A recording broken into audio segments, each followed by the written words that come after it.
While we were in college, my friends and I had maybe the worst housemate to ever exist. For this story, I'll call her M. M started off relatively normal, mostly just being difficult to deal with when she was drinking.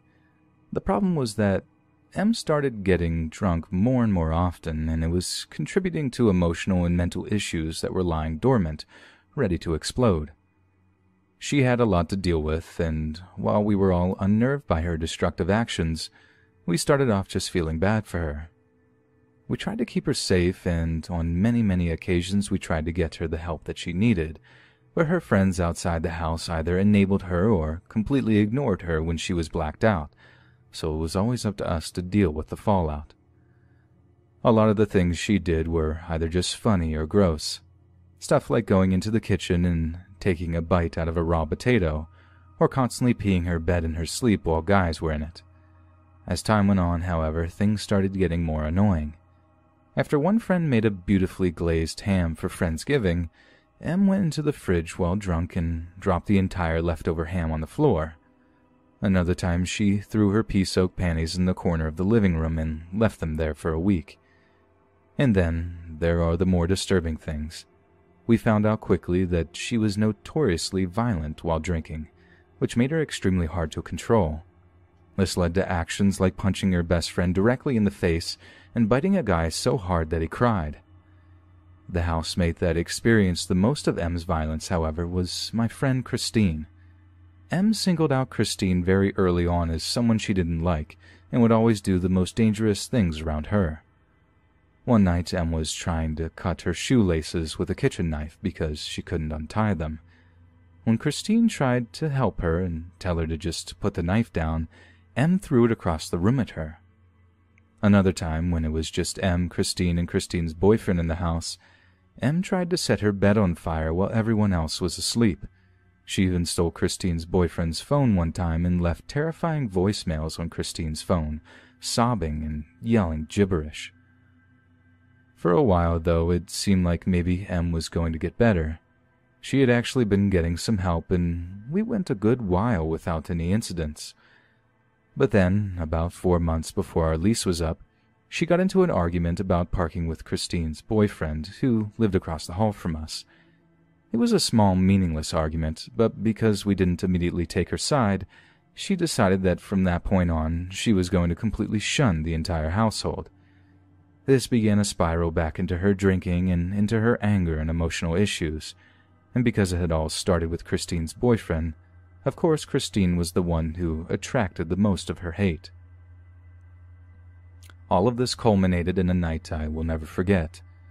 It was about 2 weeks to the end of our lease, and we were all so relieved to be getting out of that apartment.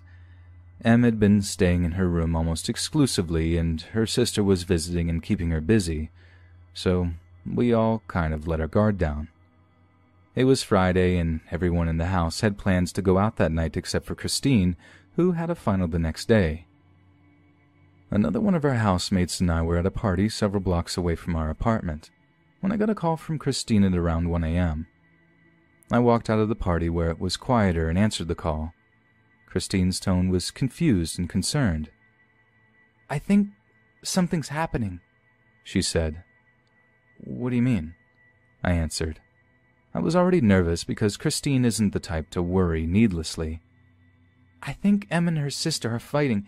They were out and Em got drunk. I'm in my room. I can hear yelling, but it sounds like it's getting physical."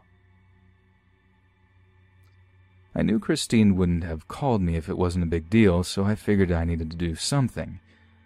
I asked Christine if she was okay and if I should call the police or come home, but she said she wasn't sure.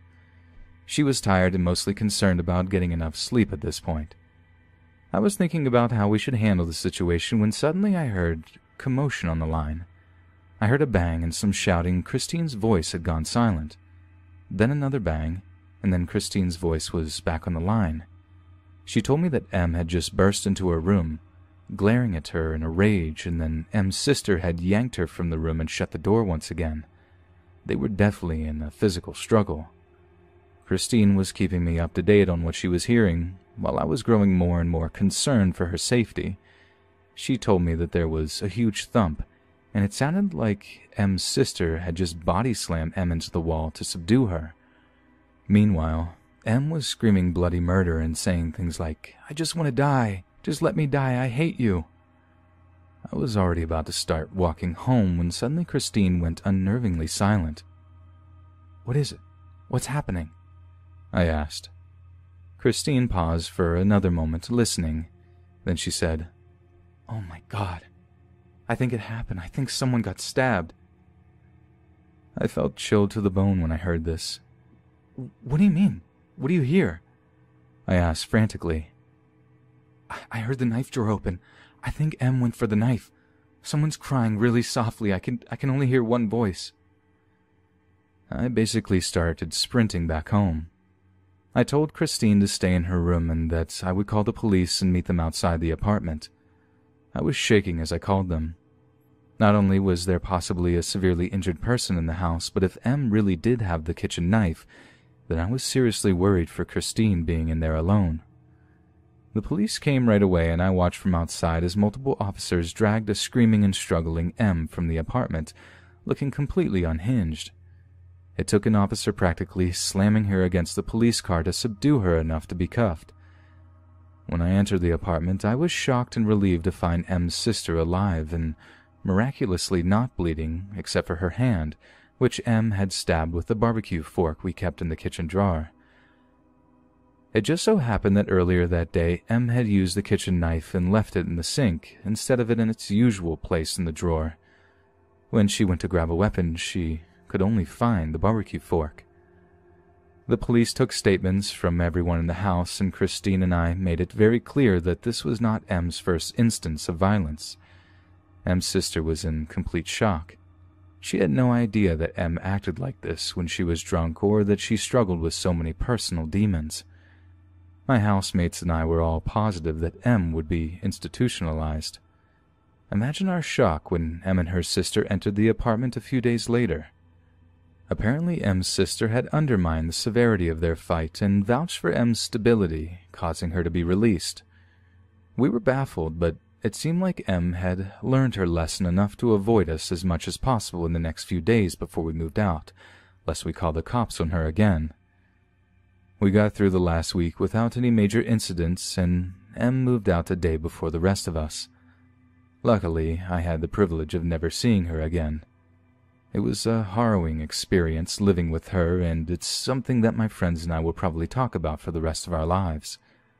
I'm just glad that all of us got through it without getting hurt.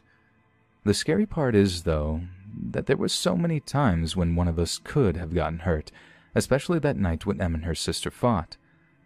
The thing that sticks with me the most is how fortuitous it was that Em had grabbed the barbecue fork instead of her favorite kitchen knife that night. If the knife had been in its usual place in the drawer, I hate to think what might have happened to Em's sister, or my friend, Christine.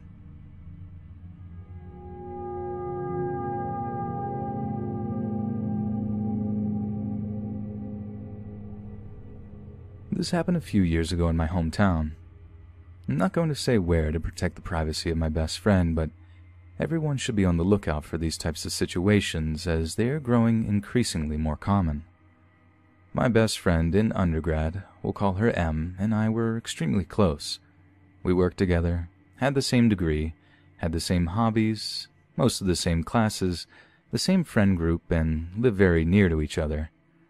As a result, we were with each other very often, so very rarely alone. Keep this in mind as the story goes on. Em was picking up her cats from a friend's house and parked her car on the street outside. She put the cats in the car, ran to lock the front door, and came back. It took maybe 10 seconds to lock it and run back, but she didn't lock her car. About halfway to her house, she realized that her purse containing makeup, hundreds of dollars, checks from work, her passport, all of her IDs and cards, and bills for her apartment with her address on them were missing from the passenger seat. She had been running errands to prepare for a trip to her hometown, which is why she had all of these things with her. Pulling over, she looked at her bank account online to see someone had already tried to use the card at a gas station 5 minutes away, so she canceled her card and drove home.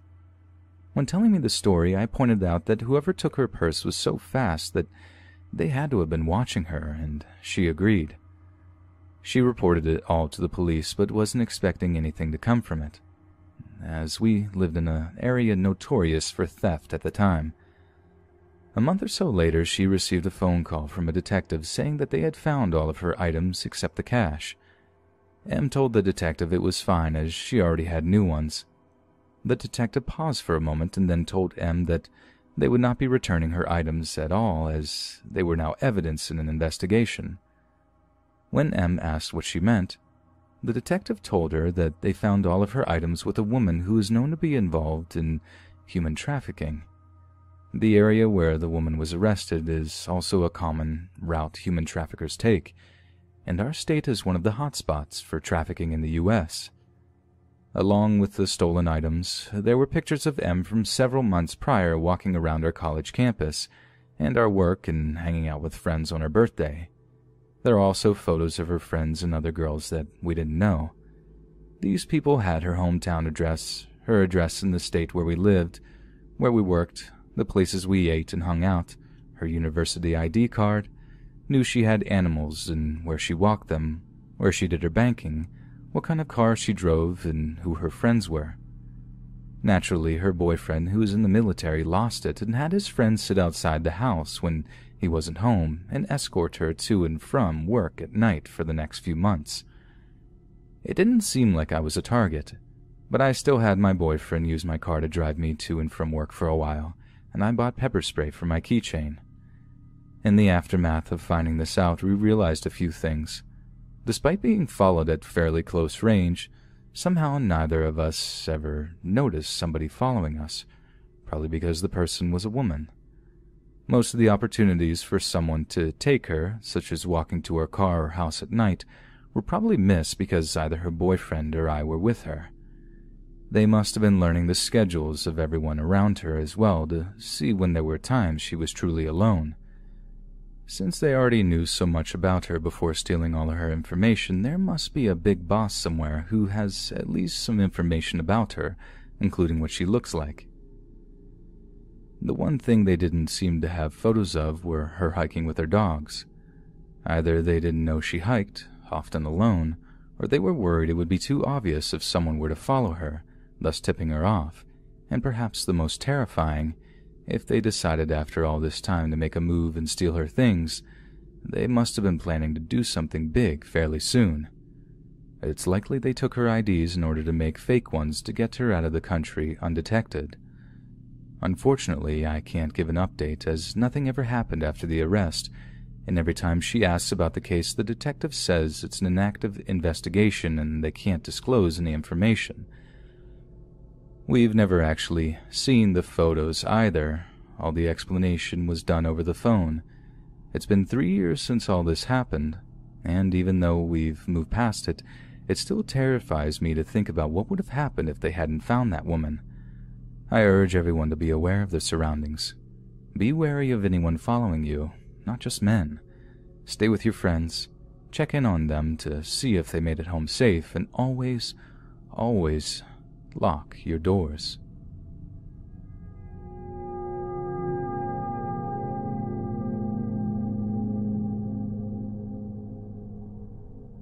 Allow me to give some information about me before we get into the story. I'm a 23-year-old woman, and I'm a little alternative looking, I guess. I have long black hair with a bright green fringe. I have my septum and my medusa pierced. I'm heavily tattooed, and I dress in a rather gothic fashion. I also live in the middle of nowhere where my house is big and looks like something from a horror movie, but I love it. And now to the story. It's a long one, so please bear with me. This happened when I was 20. I had just moved into a big old spooky house against my parents' wishes as they found the place too creepy, but that is exactly when I bought it. It was classed as a fixer-upper house, so I got it for quite cheap. As a moving-in present, my parents bought me a beautiful German Shepherd puppy. He was mainly to put my dad's mind at ease with me living out here by myself. He's gorgeous. He's also very special as he is also a chimera. If you don't know what that means, it's when two morphs mold together into one beautiful animal. His dad was a black German Shep, and his mother was a pure white one, so he was split directly down the middle with one black eye and one blue eye. Safe to say, he is my pride and joy, and I love him so much. His name is Cobalt, by the way. I had been living in this house for a few months at the time this happened. Cobalt, like most pups, grew up fast, and he was super playful, and like most puppies, he needs a lot of walking, and as I work from home, I have a lot of time to do that. I hadn't really had a chance to get to know my neighbors. As I have mentioned already, I live in the middle of nowhere, so I don't really have any neighbors besides the trees. There's a few houses a few miles down the road, an elderly couple who are lovely who I've gotten to know very well over the years, and a young man who we'll call Max for this story. Max was quite creepy when he first came around to say hi, and was thrilled when he found out I was on my own. And he came around quite a lot until we found out I had a girlfriend, and then he got really possessive, and one night while my girlfriend was over, he came around and demanded to know who she was and why she was in his girl's house. He made it apparent he hated my girlfriend and wanted her out of my life. He also hated my dog, and Cobalt always growled at him, so I guess the feeling was mutual. So on this day, I got ready for a run and packed my backpack with everything we would need, and we began our run. So we were running when I suddenly felt like we were being watched, but I just brushed it off and carried on running, but the feeling was always at the back of my mind. After about an hour and a half of running, we headed back to the house. The closer we got to my house, the more uneasy I began to feel. I felt quite sick and unsafe, so we sprinted back into my house and locked all my doors and windows and closed the blinds to make sure no one could see in. I had a quick shower with Cobalt waiting at the door for me as he always did. Once I got out, I picked up my cell phone and called my girlfriend to see if she could come over. My girlfriend is 6'3" easily. She works as a bouncer and is heavily tattooed, so she comes across as intimidating, but once you get to know her, she's super friendly. Thankfully, she said she could come over, and she began the long hour drive to my house. She had to wait for the lease in her apartment to end before she could move in with me. She had a key, so I waited for her to come in before going to bed, and she checked every inch of my house before we went to bed. I felt safer with her and Cobalt around. Cobalt was at the end of the bed. I felt so uneasy. It was about 3 a.m. when we were awoken by Cobalt growling on the landing at something downstairs. All of his hairs were stood up. Suddenly, without warning, he shot down the stairs barking, and that was met with a blood-curdling scream. We both shot up and ran down the stairs. Cobalt was lying down next to a limp figure on the floor, holding his arm in his mouth to keep it in place. Considering Cobalt is still only a puppy, he was super strong and knew he needed to protect. My girlfriend ran down the stairs first and turned on the lights. There on the floor was a guy with a potato sack over his head, lying on his tummy, with his arm in my dog's mouth, and next to my dog is what looked to be a baseball bat lying on the floor. My girlfriend quickly grabbed the guy's hands behind his back and ripped the sack off of his head to reveal it was Max. He started screaming, telling my girlfriend he was going to be my husband one day, and how he needed to get her out of the way and my stupid dog. Cobalt was still close to my girlfriend just in case Max tried anything while the police were on their way. Max was charged with breaking and entering. I don't know what his plan was because he didn't know my girlfriend was over. Her car had broken down, so she walked and got a tow truck to pick her car up. I don't know what his intentions were. I don't wish to know, but all I know is it would have been really bad if Cobalt hadn't been there. I'm so thankful for my dog, and he will always be my hero.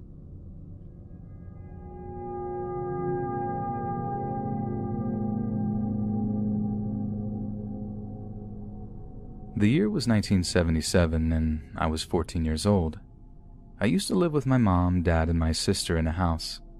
We live in a city called Colares in Brazil. My dad used to work as a construction worker in the city, and he also had a corn farm away from there. The city was small, had a little more than 1,000 people. We used to go to the school by morning, and the school was inside the church.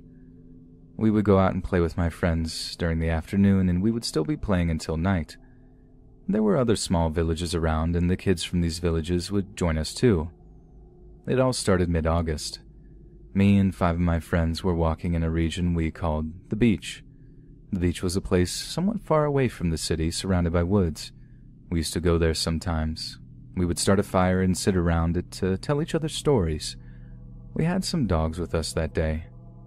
All of a sudden, we started to smell something strange. It was like this weird chemical smell. The dogs then started to bark in the direction of the woods. We all looked at the tree line, trying to see something. Me and one of my friends stood up, and we got 2 big sticks we would leave around the place for emergencies. The dogs got more and more agitated. We then saw some movement in the woods. The dogs ran in the direction of the movement, and before we could do anything, they disappeared in the darkness. We tried following them, but they were too fast, and their barks would get more and more distant. The noises then stopped. We kept running. We eventually found the dogs, all dead. They all had that chemical smell, and one of them had this weird transparent goo in his mouth. They also didn't have any injuries. I remember that I cried a lot that night. One of the dogs was mine, and I really liked him. Some weeks later, everything was normal. I was at my house, sleeping. I woke up in the middle of the night. I heard 2 or 3 cars accelerating through the road in front of my house. I found it a bit weird, but thought nothing more of it. I went to sleep again. That morning, I got ready for school. As soon as I opened the door, 2 of my friends were waiting for me. They started telling me what happened during the night. Apparently, one of the villages got attacked by some sort of light. I didn't believe them at first. However, when we went by the only clinic in town, there were more people than usual in front of it. One girl was sitting in front of the clinic crying. We knew that girl. She would sometimes play with us, and she was from another village. We quickly went to her and asked what happened. She then told us a story that gave me goosebumps. Apparently, everything was okay until 11 p.m. The people of her house were at the living room talking. Suddenly, they hear some commotion outside. As they went to see, there were some people pointing at the skies, so they looked up as well. She said they could see some weird lights in the sky. They were almost round and would illuminate some of the clouds near it. She got scared and decided to go back home. As she was getting back, a huge flash of light illuminated the village. She ran inside and hid, meanwhile listening to people screaming outside. The flashes would continue and a buzz sound would fill the air, then it finally stopped. She heard her dad coming inside with her mom, both in pain. After that, some of the people from the village went around to check on everyone. Her mom and dad were vomiting in the living room when the people came. They got everyone inside a car and took them to the hospital. That story scared me and my friends. We all got to school later and all of our friends looked weirded out as well. A quick question and they told us they knew about what had happened too. We had classes with the priest as normal and later we went home. After lunch, me and my friends decided to go around a bit. You could see a change in the atmosphere of the town. People were scared about what happened. We then went to the beach again, me and my friends, and as we used to do, we stayed there until night.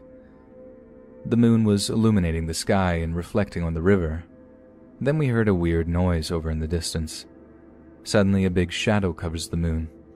When we looked up, we couldn't move from so much fear. Right on top of us, there was this black thing, a huge, dark ellipsoid with lights under it. It was big and standing still on top of us. One of my friends screamed, and we started running into the woods. We hid ourselves into a sort of cave, unaware if the thing was really after us, and we stood there for a while. After we decided it was safe, we went running into town again. As soon as we got next to it, we could hear something was wrong, as we could hear screams in the distance. As we got to it, some people were crying and screaming in the streets.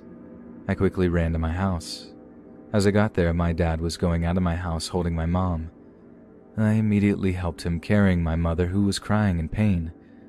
We went to the hospital. When we got there, a lot more people were there too. The one medic was running side to side trying to calm people down. In the light of the hospital, I could talk to my dad about what happened. He said that they heard a noise outside and stayed inside in fear. People could see the light in the sky again. When the flashes started, they were inside. Apparently a flash came from a hole in the roof and got to my mom. Where the flash hit her, there were 2 needle-like holes. The area where the flash just hit was marked and had black marks in it. As more people would come in, I would hear around people talking about the injuries. Apparently the injuries were almost exact to each other. Even the people who got totally exposed by the flashes, all they had were 2 needle-like holes and some black marks. When it was finally dawn, my father gathered some friends and they went to the mayor's house. It was at this point in the hospital that I heard the name for the first time. They were calling these flashes the chupa chupa, suck suck in English, because some people reported that the light was sucking blood from them. The days passed and more places started reporting the incident. People would light big bonfires at the main square in fear of the flashes. Then the military arrived and they set up camp near the town. I had seen guns before, but nothing quite like that. They had this big anti-air gun. It was installed in the middle of the base. This didn't stop the things from happening. Every day more and more people were attacked. The feeling of hopelessness finally made a good part of my town to move away, and me and my family went to a village at around 40 kilometers from the city. We had a small farm there where my dad used to grow corn. We thought we would be safe there, and I had to quit school because of the whole deal. So my routine through the day was I would help my dad during the day, and I would hang out with some friends from the neighborhood later. Things were pretty calm for a week, until one day, when the lights came, I was at home with my parents and we had to hide from the flashes under a big table in the kitchen. Some of the other families weren't so lucky and got hit by them. My dad took it upon himself to take some people to Colares Hospital. The next day, he didn't come home. I tended to the farm as usual, waiting for him to come back. Later, I got on my bicycle and went to hang around with the other kids. We went pretty far from town. When it was almost dark, we were already gone back, and I saw my dad's car back through the road. He didn't stop, as we were all going back together, me and the other kids. The thing is, all of the kids would go home and I would have to ride another 12 minutes until I got home. It was dark already and I was alone about halfway home. Then, I saw the lights in the sky and the flashes started. This time, as I was riding my bicycle, I didn't have a single space to hide from the flashes. As soon as the first flash hit me, I fell to the ground, paralyzed. I couldn't move nor scream, and I felt the pain of the flashes scorching my skin. When the lights stopped, I got up. 2 holes were open near my neck, and I had black marks all over me. I went home, stumbled here and there from the pain. That was about the last straw for my father. He got me in the car and went to the hospital with me. There, at least 3 more people were waiting, all victims of the flashes. All the family had to stay in the church while they waited for me to get treated. I spent the next day in the hospital as I had more wounds from the bicycle fall. At that night, we heard strange noises while in the hospital.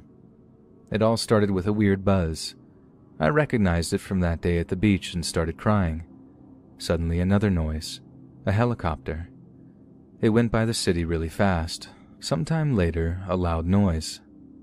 I never heard an anti-air gun before, but from the noise, I knew it was that thing firing at something. Then, everything got quiet. We went back to the farm the next day. We could see the remaining people of the town were all on edge for what happened the other day. At this point, it was at the end of February. About a week later, the military went back to the capital. For some time in the next months, we would still see the lights, but the flashes that used to hurt us were gone. The town went back to normal then. So I grew up in this town, and in 1989 my dad passed away. I then went to live in the corn farm, in the small house we had there. The house wasn't big, but it had everything I needed. I used to tend to the crops during the day and made a chicken coop. One night I was almost asleep, but suddenly the dogs started barking outside. I had these big dogs for protection. I stood up from my bed, got my gun, and went to check outside. I could hear something moving on the cornfield. As I got outside, I started to smell something weird, a chemical smell. I stood outside in the front door looking at the movement in the cornfield. Something then blocks the light of the moon. I look up. I see the same black shape I had seen years ago. When I look back down again, I could see a thing, a small humanoid figure, thin, about 1.5 meters tall.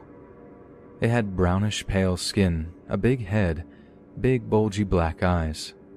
When I looked at it, I felt a strong headache. I twisted myself and managed to get inside my house and close the door. I was so scared I even ended up peeing myself. I then sat at the corner of the living room, gun pointed at the door. The dogs kept barking outside. I saw shadows passing in the front of the window, but I refused to look at them. I stood there until I could see the light of the moon again and the smell disappeared. I got up, ran to my car, and drove all the way to my sister's house at the Capitol. I went back there to get my stuff, but I would never live near that region again. A friend of mine still lives there. He says that from time to time, he can still see the lights in the sky.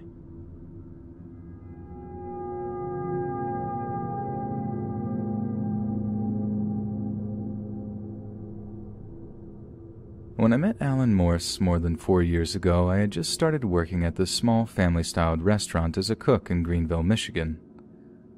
One of the two owners used to be a manager at one of the McDonald's in town years before, where both my older sisters had worked, and so she knew me pretty well. I never had a problem with Alan, as he always treated me and everyone else with respect. He mostly kept to himself, but did every now and then open up to us all as if he was having a good day. Alan did not hide the fact that he had a lengthy criminal record and had been incarcerated for many years before coming to the restaurant, where he would work very hard.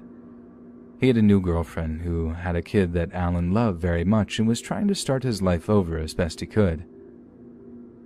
One day, Alan called in and said that he wasn't feeling very well, which we all believed, as to us he was a pretty trustworthy guy. He started taking more time off and started to call in quite frequently. I usually helped to close the restaurant at night and only worked 4-hour shifts, but every so often my boss would schedule me to work a morning shift. So when I saw that I was scheduled to work with Alan the following morning, I was pretty happy. I arrived and immediately said hello to Alan.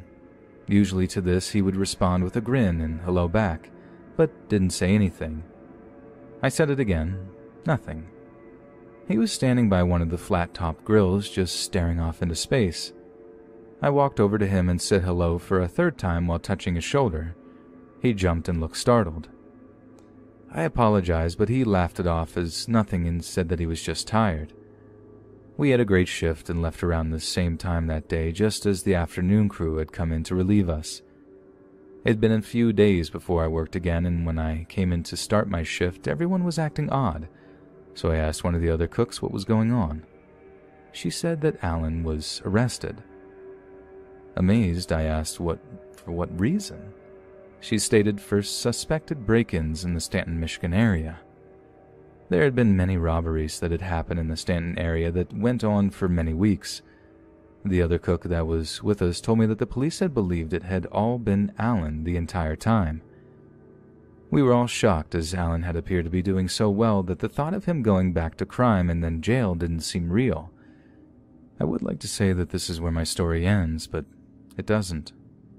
Some time goes on with no news of Alan. He could have still been in jail for all we knew, or laying low somewhere, until one day when he walked through the back door of the restaurant with a big smile on his face. The two other cooks on the shift with me and the owners all greeted Alan and asked how he was doing. He said that he was fine and that he was just getting some things in order, and said that they would be returning to work very soon. Months go by and everything with Alan is normal, until he just stops showing up to work altogether. We were told that he was in trouble with the law again. One day I get a text from one of my coworkers with an article attached that says, "Man arrested in elderly Montcalm County man's murder," with a picture of Alan's mugshot attached to the article. The man had been shot multiple times with a .22 caliber round in his home between March 27th and March 30th, 2015. The morning that Alan was acting weird made more sense to me now. That morning shift was during the time that the man was murdered. I could have even worked with him the day after he committed this heinous crime, but I'll never know. They had suspected Alan because this was the same area that all of the break-ins and robberies had taken place, one of the break-ins being just 2 houses down from the man that was killed. Alan broke into the home not knowing that the man was there, as he had thought he had left the house. The man was sleeping and woke up to find Alan. I am sure Alan ended the man's life because he didn't want the cops called and the break-in reported. When the man was found, the police noted that there were several missing firearms from the house and his cell phone had been taken as well. Alan was convicted of murder of an 80-year-old Dale Nelson and was sentenced to 26 to 75 years behind bars. It was later found out that Alan stored many of the belongings he stole not only from Dale Nelson's house but others as well, in the shed that was owned by the restaurant that we had worked at together. The shed was on the other side of the parking lot and rarely used, so it was a good hiding place. Alan was also in possession of owning some lewd child pictures and the tools that he had used to break into the house. It goes to show you that you never truly know who you were working with.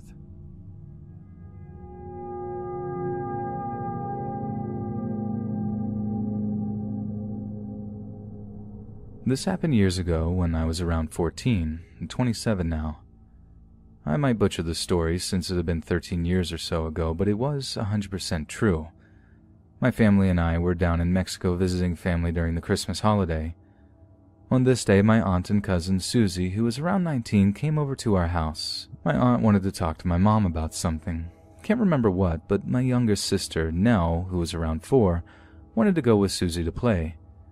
Susie told my mom that it would be fine. She could look after Nell while we did whatever we were doing. Don't remember what we were doing. I think cleaning out the storage area or something. Mom agreed and told Susie my siblings and I would pick her up before 7, and that's when the nightly prayers began. Around 7 o'clock, my siblings and I went over to Susie's house to pick up Nell. When we arrived to her house, we spotted them playing near the street on top of an old truck. Susie saw us and looked really relieved to see us. "I'm so glad to see you here. Craziest thing happened," Susie told us. "What happened, and why were you outside?" Lynn, my eldest sister, asked her. Soon Susie told us what happened. When they arrived hours ago, Susie took Nell to her room to play with old dolls she had. They were having fun and everything was going great, until Nell shushed Susie. "Why are you shushing me?" Susie whispered. "Carrie's over there, and she isn't happy." Nell whispered, pointing at Susie's closet. Carrie is Susie's older sister, and she was out of town at that time, which Susie told Nell.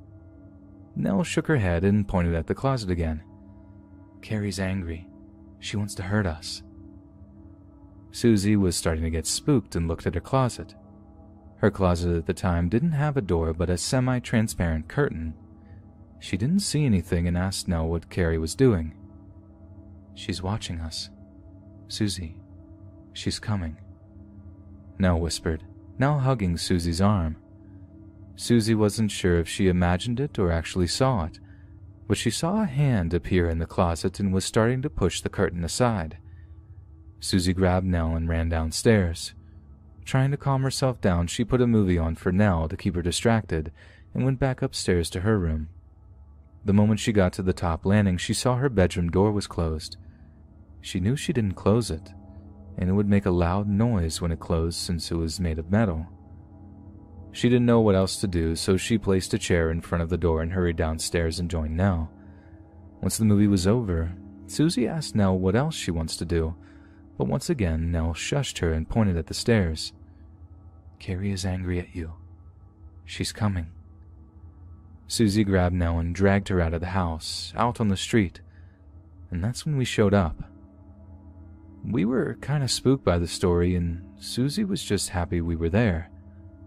"I'm sure it's nothing. Maybe just an act of imagination," Jess, my older sister, said. Susie shrugged, still a bit shaken when Nell shushed us all. "Carrie is watching," Nell whispered, pointing at the second-floor window. That's when we all booked it and ran toward the church, where my aunt was cleaning. We haven't told my aunt or our parents what had happened, probably thinking we just got spooked by a 4-year-old until 5 years ago. Jess randomly brought up that day and told my mom about it, laughing it off as our imaginations running wild. "Did this ghost look like Carrie?" my mom asked. A shiver went down our spines. We haven't mentioned that part to her. "Did the ghost look like Carrie?" my mom asked. A shiver went down our spines. We haven't mentioned that part to her. "Did Susie tell you?" Jess asked. "No, because I know Susie's house is haunted. There's a ghost that looks like your cousin Carrie. I know because you mentioned this before when you were around 7. Do you and Lynn remember sleeping over at Susie's house?" "No. Why?" "Good. You forgot," was all my mom said and left it at that. That story's for another time, but now we know that my cousin's house is haunted and what my sister saw that day was an actual ghost.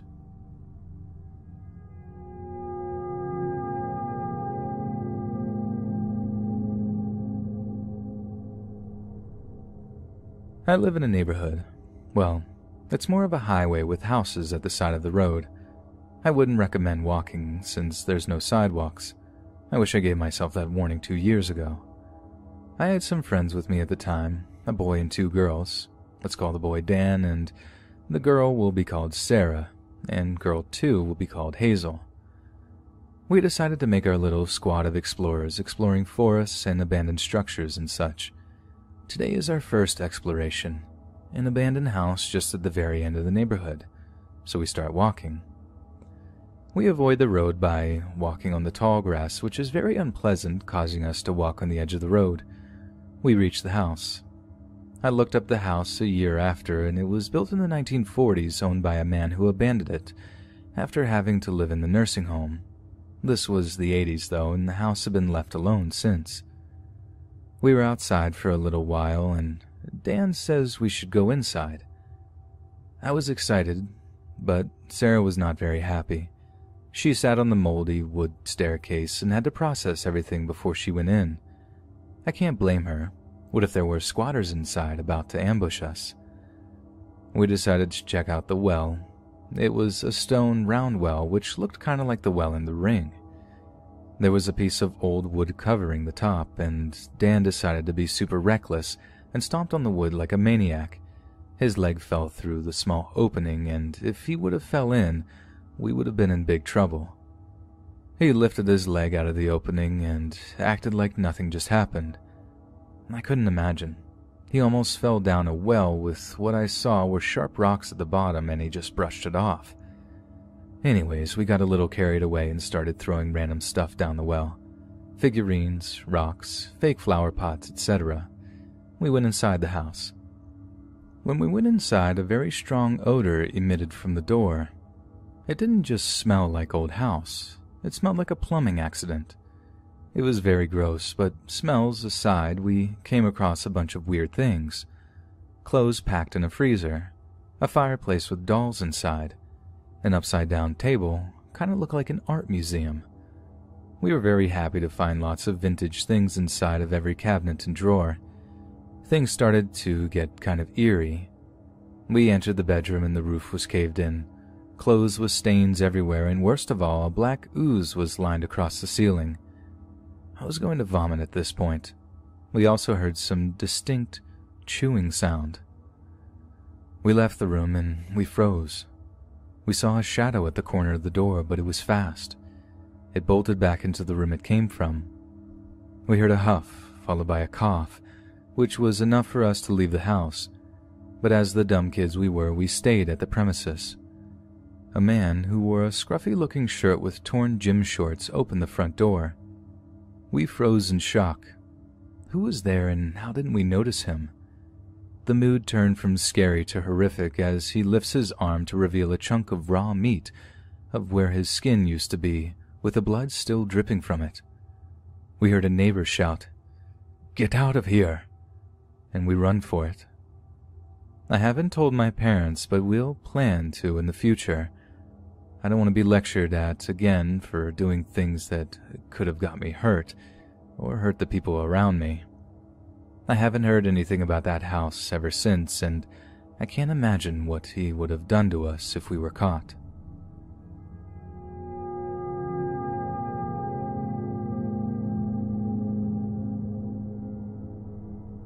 I practice Taekwondo in a stadium in my city.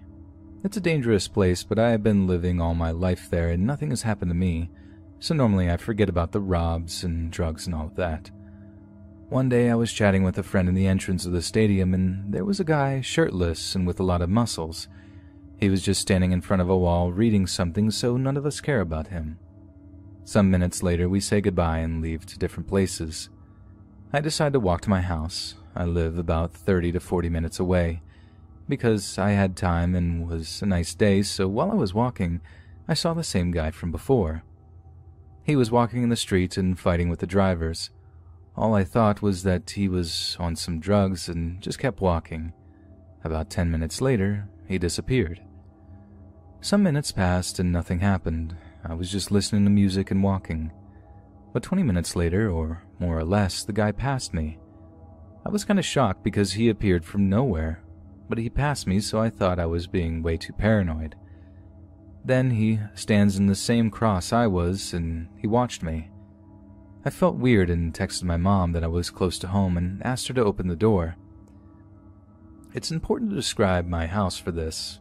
I live in a 3rd floor, but it's not a normal building. There are houses in the ground level, with 2nd floor backyard and everything. In between 2 houses there is a stair that lets you in the 3rd floor. There are more houses over the ones on the ground level, and I live on the 3rd. So when I get to the stairs, the door was open and my dog was waiting for me.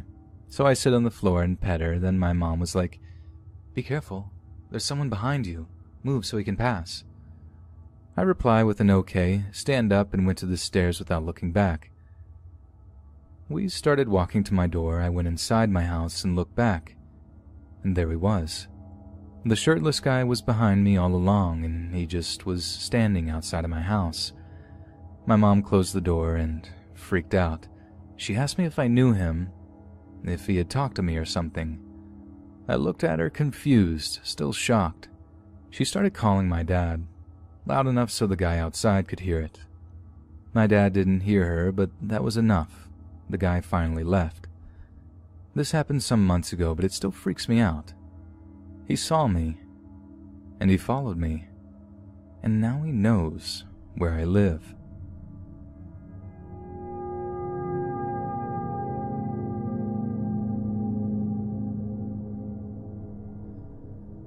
This took place between 2014 and 2015 when I was renting a small 2-bedroom house with my now ex-girlfriend in a fairly up-and-coming city in the UK. The house was in a quiet suburban neighborhood. It was small and was laid out so that the kitchen and living room were open plan. There was no space for a dining room, but there was just about enough space under the stairs for a 4-person table. The neighborhood was only about 13 years old, and there is a beautiful park outside the front of the house with a nice open field where people would walk their dogs, jog, and have picnics. I didn't get any unsettling feelings about the house, nor did I feel that there was anything off. I'm usually sensitive towards these things. When I was younger, I used to see and hear things I couldn't explain. A man praying at the foot of my bed. A woman whispering my name while I laid in bed. But as I got older, these occurrences became more and more rare until they stopped altogether. Now, I don't get anything more than a feeling of being watched or a cold air wash over me. The only things remotely eerie about our new home was that the park next to the house is called the Roman Park, because of the ruins of an old Roman villa, which makes it a bit of a local attraction in the city I live in. After the first few months of moving in, everything was great. My girlfriend and I would get home, make dinner, watch TV, and go to bed. We had 2 cats who would often wake us up in the middle of the night because, as anyone with cats will tell you, cats only want your attention when you're not giving it to them.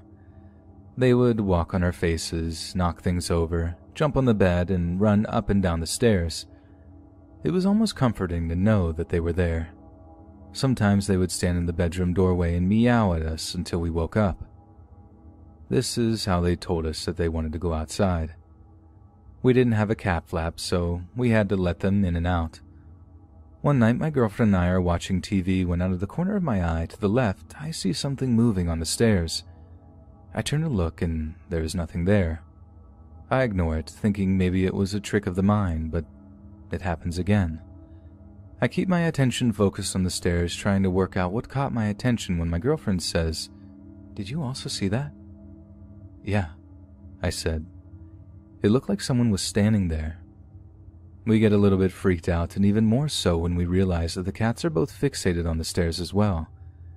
This is a little weird, and I get a bit creeped out, but we kind of shrug it off and carry on with the movie. A few nights go by and the same thing happens again.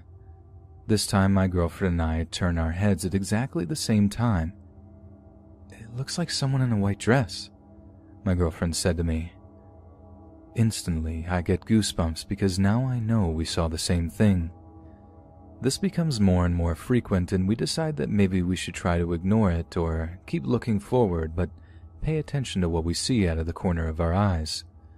Soon we started seeing this thing almost every day, multiple times a day and even in the early afternoon. In an effort to relieve our fears, we turn it into a bit of a joke. Our back door was a sliding door with small vents at the top. When the wind blew in a very particular direction and came in through the vents, they made a noise similar to a kazoo. We started referring this as a lonely party ghost, and that was the name we gave to the thing we kept seeing on the stairs. Anytime something went missing, lonely party ghosts, a weird unexplainable noise, lonely party ghosts. This helped us feel better, but I don't think it helped with whatever was in our house. As time went on, I would wake up in a sweat with my girlfriend standing on the other side of the room, lights on, looking absolutely terrified. When I asked her what was wrong, she told me I had been screaming. I'm usually a light sleeper, and I had never had an issue with night terrors or sleep talking, so this was very unusual for me. It started to become regular. I'd wake up, my girlfriend would have the light on, and she would tell me that I had been screaming bloody murder. I woke myself up once from screaming, but I couldn't remember what I had been dreaming about. As the screaming got worse, so did the frequency of lonely party ghost appearances. It started becoming clearer and more vivid. What started as a blur in the corner of our eyes had now become a fully formed figure that would stand in the doorway of our bedroom at night. When this first happened, I thought I was imagining it. Some sort of half-asleep dream spilling into the real world, except it stayed there, motionless, staring at us long after I was fully lucid. As you can imagine, this woke me up bloody quickly, but even in my wide-awake state, it was still there. More weird things happened after that. My girlfriend woke me up because I had punched her in my sleep. I would wake up screaming, drenched in sweat. I would hear walking in the house and things being knocked over. My girlfriend heard it too, and it was keeping us awake. She then said to me, "Please put the cats outside," but when I went to look for them, they were nowhere. I opened the curtains which were covering the back sliding door, and there they were, sitting on the outside deck, waiting to be let in. This sent chills down my arms, and I ran upstairs to tell her that they had been outside the whole time. The figure in the doorway started showing up more often, and no matter how many times we closed the bedroom door, it would slowly swing open. More often than not, it would be the cats, as the door lock wouldn't latch when you closed it, and all you had to do was give it a push to open it without turning the doorknob. Toward the end of our tenancy, my girlfriend wakes me up gently in the middle of the night by nudging me and whispering my name. I ask her what's wrong, and she tells me she thinks there's someone downstairs. We had made it a routine to leave the cats out at night, so we knew that any noises in the house were not caused by them. I don't know if that made us feel better or worse, but as we lay there in the dark and listened to someone going through our kitchen drawers, we were frozen in fear. I feel that it's my responsibility as the man of the house to go and investigate any potential burglary, so after taking a deep breath and mustering all the courage I could find, I go out of bed and tiptoed to the top of the stairs.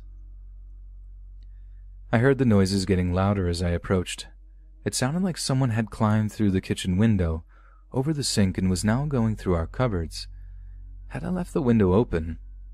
We often did this when we were cooking to let some of the heat out of the house, but we always made sure that they were closed when we went to bed. I had an idea to take my phone and record video with a flashlight on it just in case I was attacked or hurt. That way my potential murderer would be caught on film. I took a step down the stairs, stopping and looking through the banister at the living room. The noises continued. I took another step. There was a creak as the wood beneath my foot took my weight. The noises stopped for a brief second before continuing. They were going through the glass cupboard now. I could hear the clicking of glasses being knocked against each other. I took a few more steps down and shone my phone's flashlight into the kitchen and the noises stopped. I looked around and couldn't see anything out of place. The kitchen windows were closed. The cupboard doors were closed. The curtains were dead still. There was no one there. I did a quick sweep of the house, ready to punch anyone I saw, but there wasn't anybody. I know that based on everything that has happened up until this point, I probably should have attributed this to lonely party ghosts, but honestly it didn't even cross my mind. I heard a noise, thought we were being burgled, and was fully expecting to fight someone. I checked that all the windows and doors were locked, checked everywhere that someone could potentially hide, but I found nothing. My adrenaline was pumping so hard that I could hear my heart beating in my ears. I let out a short sigh of relief and went to the back door to let the cats in, but just then I noticed something on my phone screen, a bright light shining from the other side of the room. I looked at my phone, confused by what I was seeing. I looked up and couldn't see any light at all. The area where the light was coming from was a blank wall. When I looked back at my phone, it was still there. It was like an LED was being pointed at my phone.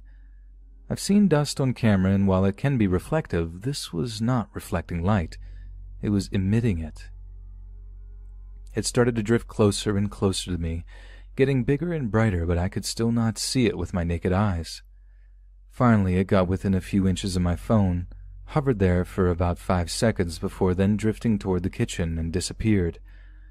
I know that it wasn't a dust particle.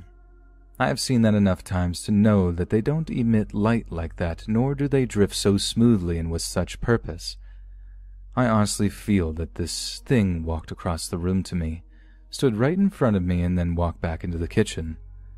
I let the cats in and went upstairs to show my girlfriend the video. She was in shock when I showed her and explained what had happened, and I had shown a few people the video who all thought it was weird. Unfortunately, I have since lost the video, but I will never forget how big and bright that light was. We weren't in the house for much longer after that, but nothing too exciting happened really. We still heard noises, still saw things out of the corner of our eyes, and I'd wake up with scratches on my back. The house we moved into didn't have anything unusual happen, and it was a relief to live somewhere where I didn't constantly feel eyes on me. Do you think that a new house can be haunted if it's on old land? What do you think was in my house? Why did we see a woman in a dress on the stairs but a shadow in the doorway? I'd love to hear your thoughts.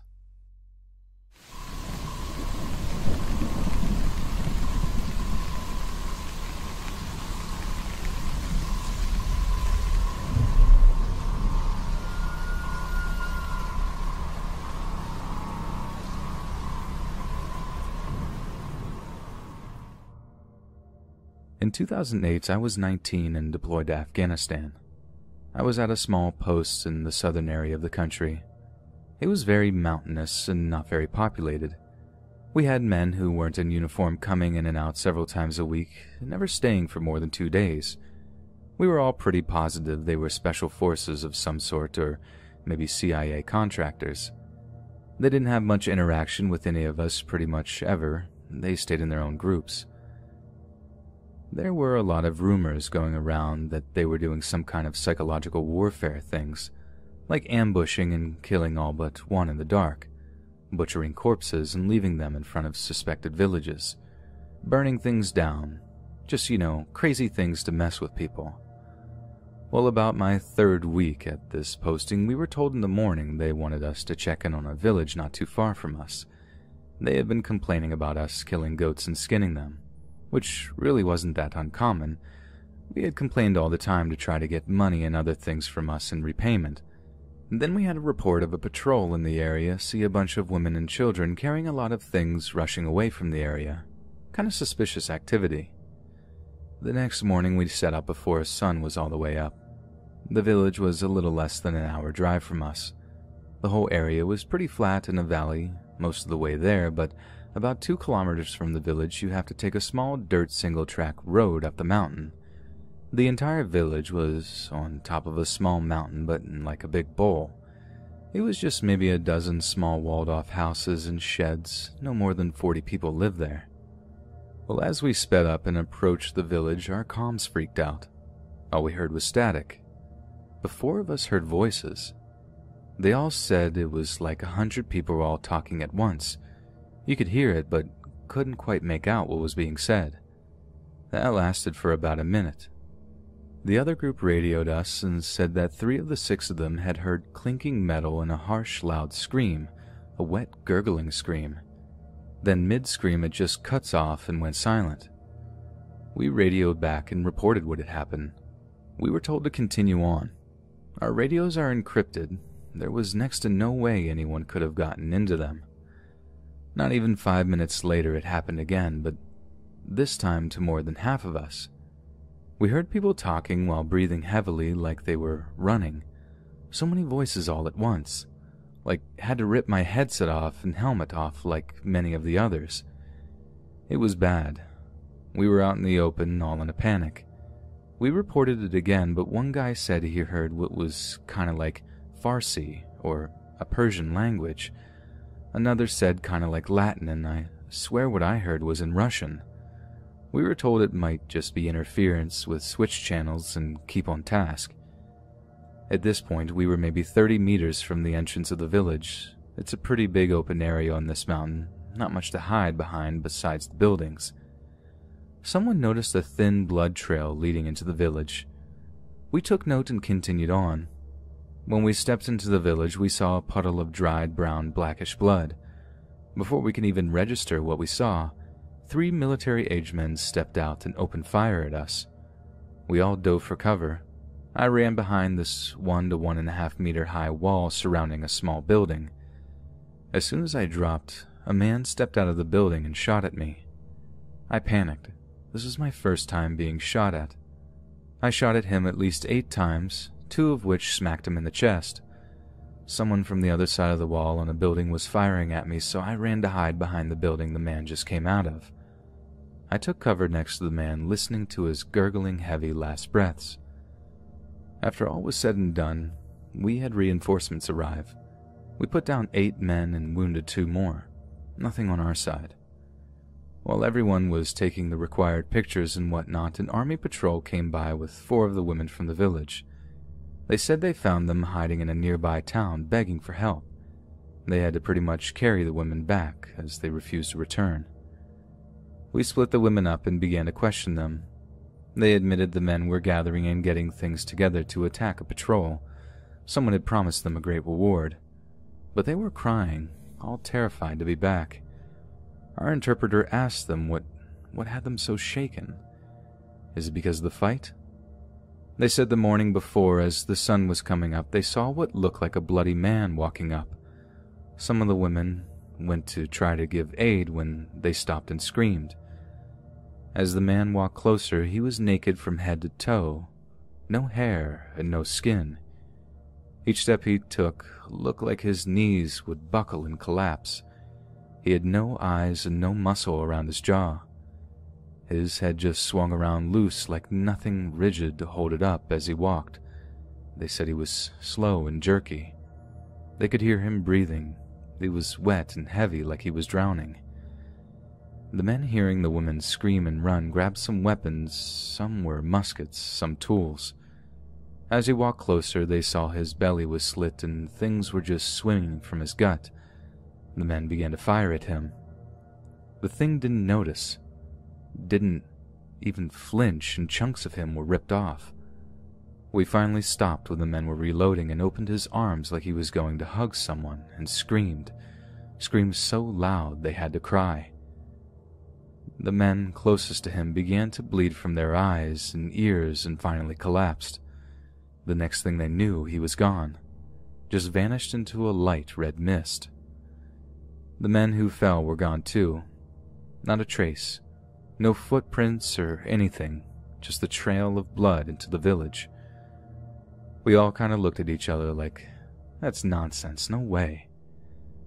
We kind of ignored it and continued on with documenting and cleaning up. After several hours, we were leaving. I was in front with 6 other men. We were all talking about the radio thing when one of us just stopped and yelled for us to drop. We all listened and spread out, dropping low. There we were, out in the wide open and empty, nothing to hide behind. But there in the middle of the dirt tracks was a horse with its legs cut off, flush at the joints, with its head twisted upside down. Something was sticking out of its belly, and it has something carved into its skin. We thought it was an IED, so we went through the standard processes and cleared the area. When we were sure all was well, we finally approached it. It has a 1-meter-long shard of a broken mirror stuck in its side, Arabic letters carved into it. The half of the horse facing away from us was skinned, so cleanly there wasn't a drop of blood or a cut into the meat. We asked our interpreter what the Arabic word said. He said it isn't Arabic, but kind of like Farsi, but not at the same time. He said he thought it said, "Look, look, don't look." We were all freaked out. We went back and reported everything. Our CO listened to the entire story, and after a long silence that felt like half an hour, said, "It is nothing. Exhaustion and stress from your first engagement. Be careful who you tell. People will be begging to question your mental fitness." Later, when some of us went to shower, there was yelling. The guys who were out there with us said they saw that their faces had no skin in the mirror. We calmed them down and moved them out so we could shower. I was the first one done and went to shave when I saw a red, skinless person in the corner of the mirror. That was 11 years ago yesterday. I still sometimes see him in the mirror. In my bathroom, I don't have a mirror at all. I go to a barber once a week to shave me. The last time I shaved myself, my daughter was in watching me when I saw the man in the corner of my eye right next to her. She saw him in the mirror too and ran off screaming. What makes this all crazy is that in that deployment, 3 of us from the day were killed in an IED, 2 were critically injured in another. Our interpreter was killed with his family in his home. 4 killed themselves within 3 years of returning home. That's 8 dead and 2 injured, just like the villagers. I've only told maybe a dozen people about this. Only 1 or 2 believed me. I can't find anything like this anywhere in the world. I know the area had a lot of history, like the Russians had a base where we had ours in the 80s. Some say Alexander the Great marched his army in that valley too. I don't know what to think of it, and I need to know more about it. It's been bugging me for years.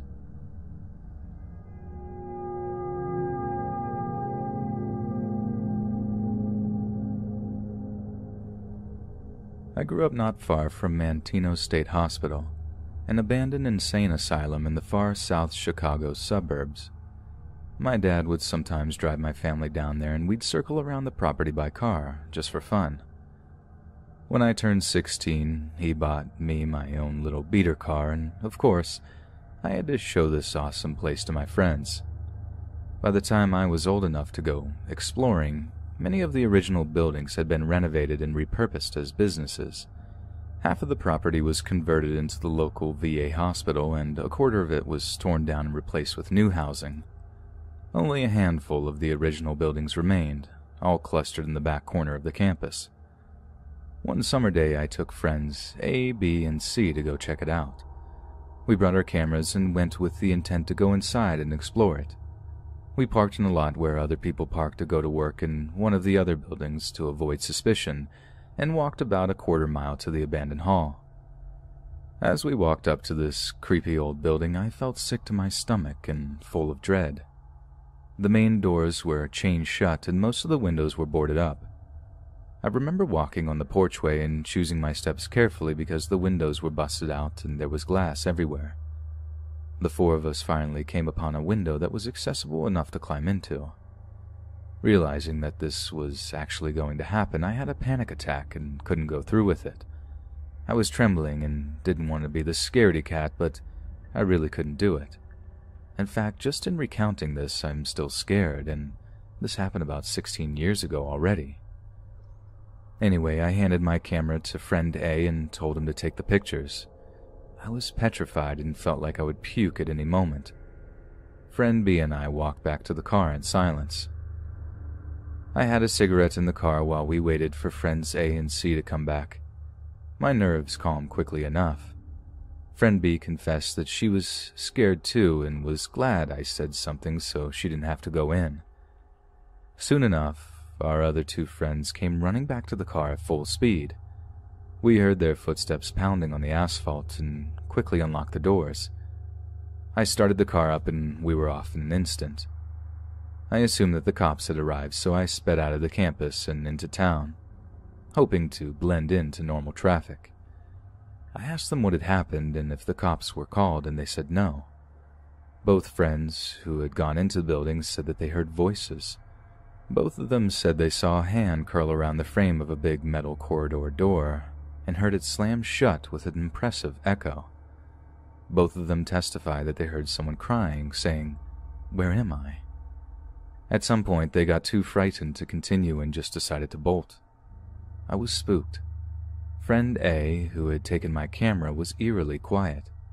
Friend C showed me that he had found a newspaper from 1979 on the floor, and he had taken it as a souvenir. I, being the more superstitious type, demanded he get rid of it. I didn't want any potentially haunted objects in my car, so he tossed it out the window without too much coercion. It took us about 45 minutes to drive home, and since we were kind of shook, we decided to go to Denny's and rehash the experience. During the ride back, friend A fell asleep. This didn't concern me much at the time, but became an important factor to remember later on. We got to Denny's, and friends B and C went in ahead. I woke up friend A and asked him what happened. Why did they run? He said, "We saw someone sitting at the end of a hallway, cross-legged on the floor. It was a man, and he was crying, kind of rocking back and forth." He also explained that he thinks the entity used his energy to manifest, and that was why he was feeling so drained and fell asleep on the way back. We had a late dinner, and then I drove everyone home afterwards. After I dropped my last friend off and was going back to my house, I distinctly felt someone pressing their knees into the back of the driver's seat. It's a familiar feeling if you take the bus in high school. Lots of people prop their knees up on the seat, and the feeling is unmistakable. I yelped and sat straight up so my back wasn't touching my chair and drove home faster. The very next day, I pick up my cousin to go see a movie together. She blurted out to me that she thought she saw someone in my back seat. I was immediately horrified as I hadn't confided in her the events from the night before. I asked her which seat, and she said, of course, behind the driver's seat. That night I had a dream about a man. He was Caucasian, mid-30s, brown hair, partially bald. He had brown eyes. He was wearing a white cotton vest, which I found odd. Instinctively, knew it was the ghost my friends had seen at the hospital. In the dream, he was guiding me through a series of booby traps. He was holding me by the elbow and walking with me. He seemed sweet and harmless. I thought maybe he's a guardian or something. These dreams continued for about a week straight. Friend who didn't know about our trip to the asylum started to have experiences in my car. One friend heard and felt someone whisper in her ear. Another had their elbow grabbed by someone in the back seat. I felt the knees in my back on many occasions. In fact, I started to anticipate it and often drove without my back touching the seat at all. One time I felt like someone was shaking my seat while I was driving, like hands on either side of the chair and just violently shaking. When the experiences and the dreams didn't stop, I became scared. I didn't feel like he was a guardian anymore. Finally, after about a week and a half of this, I sat down with a friend A again. I asked him, "Do you remember what he looked like?" He said, "All I could see was that he was balding and he was wearing a white vest. I don't know how, but I think his name was David." I told my parents about what happened after that. They suggested I tell David that he couldn't follow me anymore, to tell him to go to the light or whatever. At this point, I was ready to do anything because I was on edge and spooked all the time. I prayed every time I came into the house that he wouldn't follow me in. I was afraid to go out with my friends. I was afraid to go to sleep sometimes. So 2 weeks after our initial adventure into the asylum, I went back with friend A. We went during the daytime and idled in the front of the building. I said out loud, "You don't belong here with me. You need to go home." Or something along those lines. I prayed a lot. I didn't want him anymore. I felt bad, but I needed him to stay there. We parked and just kind of sat there quietly for a while. I think friend A and I were just saying goodbye, severing ties, I don't know, but it felt sad. While we were parked, I did hear doors slamming inside the building. At one point, I heard someone laughing too. I envisioned him leaving me in my car. I told him he could never follow me again. He needed to go, to move on. We left the hospital that day and didn't go back for many years, and I never dreamt of him again. I've never told anyone the full story for 2 reasons. One being that it sounds a little bit ridiculous, and 2 because I am afraid that thinking about him too much will send some sort of psychic beacon out to attract him or other spirits back to me, when that's the total opposite of what I want.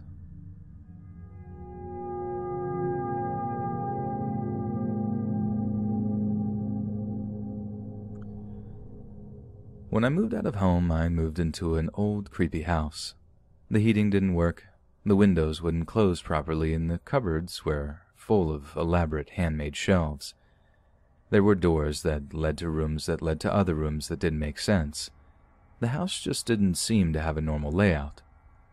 But the creepiest room was the laundry. It was a large square room with white tiles with a drain in the middle. Just think of a location inspired by Saw. When you walk into this room, it had 3 steps down to the floor. On the right was a sink and 2 doors, one for a shower and the other for the toilet. Straight ahead was the door to the garage, and next to it on the left, the cupboard under the stairs. This cupboard was freezing cold, but it was completely cement and brick. No draft and no gaps, just pitch-black darkness. I live with 3 other people, but our schedules were all mixed, so Tuesdays were my nights alone. I started to notice things like glass would break in the kitchen, but I'd walk in and nothing was broken. I'd walk outside to get the mail and close the door behind me with my dog inside and come back to her on the front step. Then the nightmares. Night after night, I'd have terrifying nightmares of someone knocking on my door and getting up to answer it to no one there. All of which I just shake off as an idle mind. Then one night I was home, watching TV, and suddenly I heard a loud rattling. I jumped to my feet and walked to the laundry door where I could hear the rattling on the other side. Possibly someone trying to get through the locked garage door, I thought. I opened the door and the garage door handle was still, but the cupboard's one wasn't. The entire door was shaking like someone was inside the cupboard, violently trying to get out. I froze, but just for a minute. Grabbed my dog and left the house until someone agreed to come over. I had a friend come over and walk inside. I sat on a stool well over a meter away from my wall. My friend sat at the table. "Maybe you have ghosts," she said. I just want to add that I was raised religious and told there's no such thing for 18 years of my life. In my head, there had to be a logical explanation, and my fears were surely irrational. "There's no such thing as ghosts," I scoffed. Without another second, pressure on my shoulder pushed me off the stool and slammed me onto the wall in one quick motion. To clarify, I didn't fall off the stool. If I did, I would have hit my head on the wall. My entire body slammed into the wall. I stood and looked at my friend, and she looked at me. We said no words, and I grabbed my keys and my dog, and we got dinner. Nothing was ever spoken about it, how I was thrown across the room. I moved out shortly after, but I will never say ghosts don't exist again.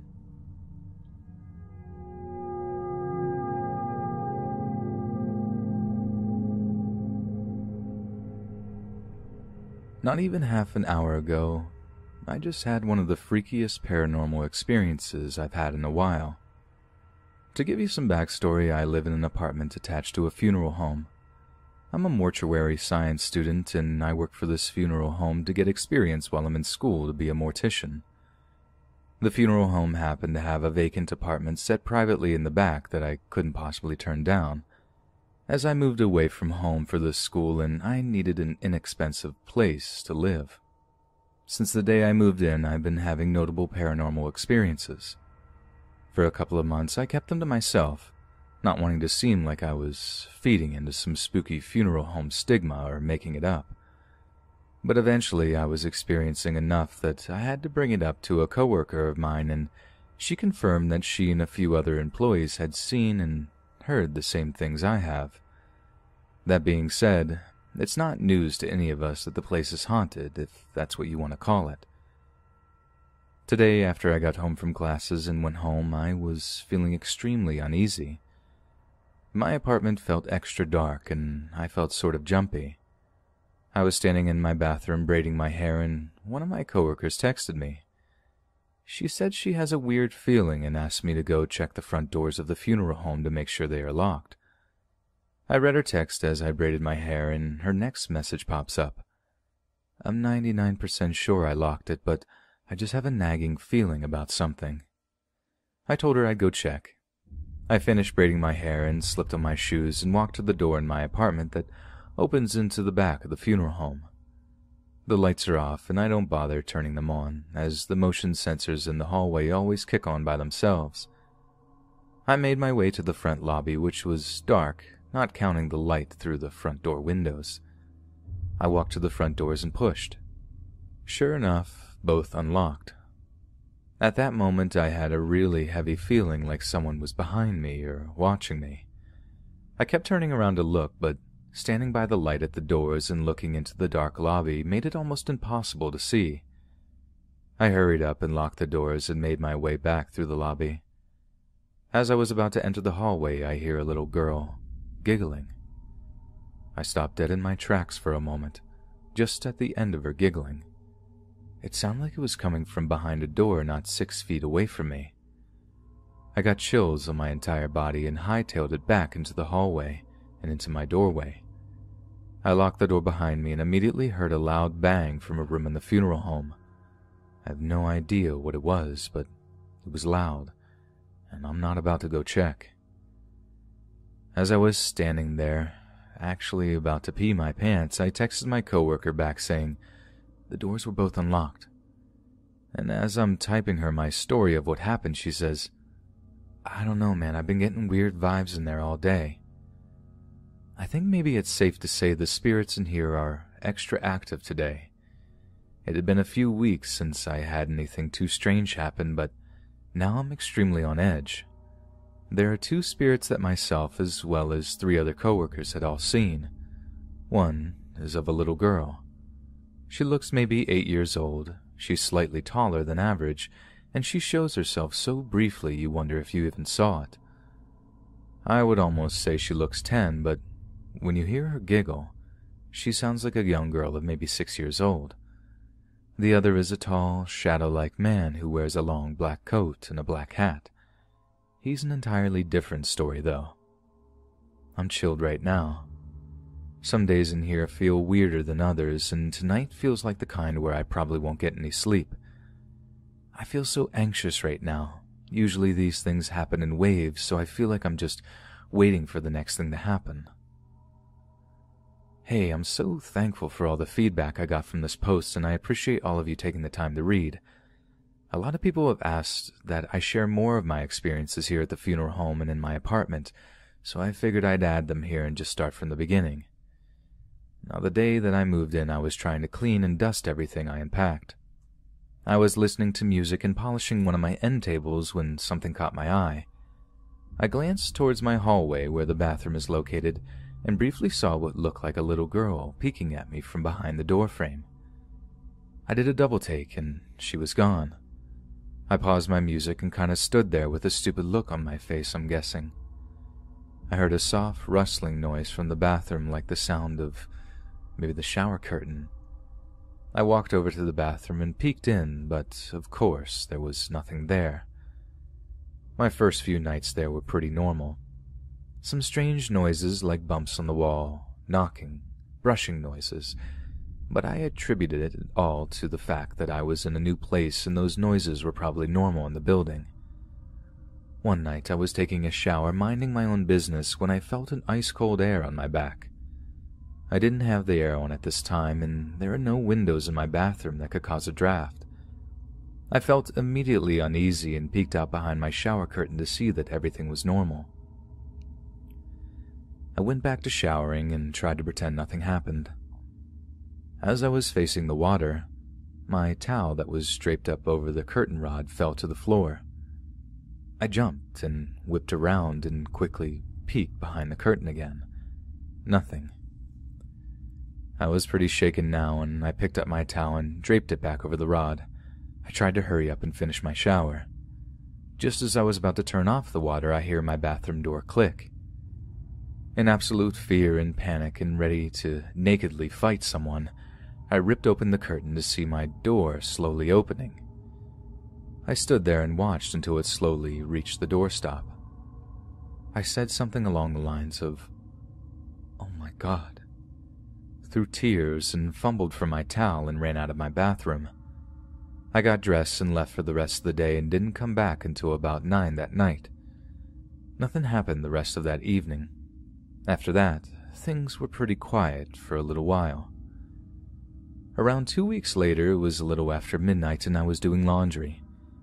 My washer and dryer are in the actual prep room, where we embalm people, so to do laundry I'd have to go into the back hallway of the funeral home. I had just put in a load of wash and was walking back to my apartment door at the very end of the hallway. I heard a door latch, kind of like the door was closed in the frame, but not latched, if that makes sense. It made me jump, and I turned around, and at the end of the hallway, I saw the tall shadow man. Now, the owner of the funeral home was a big man who wears a long black coat in the winter and has this black cowboy hat sort of thing he wears. So for a split second I thought maybe it was my boss who had been coming in for something. But it wasn't. It felt like a good 2 or 3 seconds that I watched him cross the end of the hallway, and he just disappeared into thin air almost as I was focusing on him. I mentioned in my original story that there are motion sensor lights in the hallway, and these lights were all on during this encounter. He was tall and big. He had a hat on similar to the one my boss wears and was black from top to bottom, like a really opaque shadow. Needless to say, I once again almost peed myself. I bolted back into my apartment and locked the door. I was so scared and in so much disbelief that I actually became lightheaded and had to sit down. I still didn't mention him or the little girl I saw to anyone I work with. One day when I came home from class, I noticed my microwave time had changed to military time. I didn't think anything of it, and I messed with the settings, switching it back. The next night I was working, cleaning one of the lounges, and I noticed that the time on the microwave in there was on military time too. At that point, I honestly figured maybe there was a power outage that day, and when the microwaves kicked back on, they just went wonky and switched to military time. This was until the next day, which was my day off. I slept in and lounged in bed for like an hour, and one of my best friends called me. We had been talking for about 20 minutes, and I was like, alright, I should probably get up and do something. I glanced to see what time it is, and my alarm clock was on military time. My alarm clock is a cheap battery-operated alarm that doesn't even plug into a wall. I've had it for about 4 years and had never seen it switch to military time. I went silent on the phone and stared at the clock, trying to find some sort of logical explanation. The microwaves kind of made sense at first, but then, with my alarm clock, I couldn't shake the feeling that it meant something. Not long after that is when things got considerably spookier. Probably about 3 days later, I was coming back home one afternoon from classes. I came right in and threw my keys and my purse on the kitchen table and then turned my back to the table to plug the sink and start running water to do my dishes. My dishes had been piling up. Swore to myself I'd do them first thing when I got home. I was letting the sink fill and turned to get my keys and purse from the kitchen table and put them on the end table by my door, which is where I always place them so I don't forget them when I'm running out the door on a 3 a.m. death call. My purse was there, but my keys were not. I had just come in and threw them on the table. It took a few seconds to get the sink ready, so they didn't get up and walk away in the short amount of time. Bewildered, I started looking under the table, on the floor, patting my pockets trying to find my keys. I had just put them there. Frustrated, I got to plop down on my couch and ponder if I'm going crazy. I have a heavy quilt on my couch. I like my place chilly, and when I went to lift it and sit down, there were my keys. I didn't go anywhere near my couch when I came in. I'm 100% positive I put my keys on the table next to my purse when I came in, and there was no reason they'd be under the quilt. But that wasn't the weirdest part.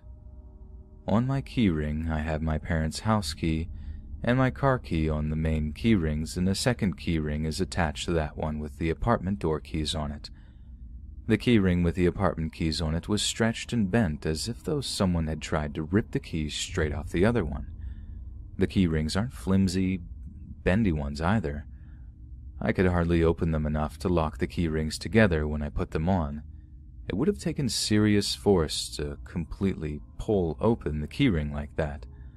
I actually do have a picture of my keys somewhere on my laptop that I will locate and attach later so you guys can see what I mean. My stomach dropped through my bottom when I saw my keys. They were all messed up under the blanket. I almost didn't even believe if I was seeing it all correctly, and I felt a little crazy.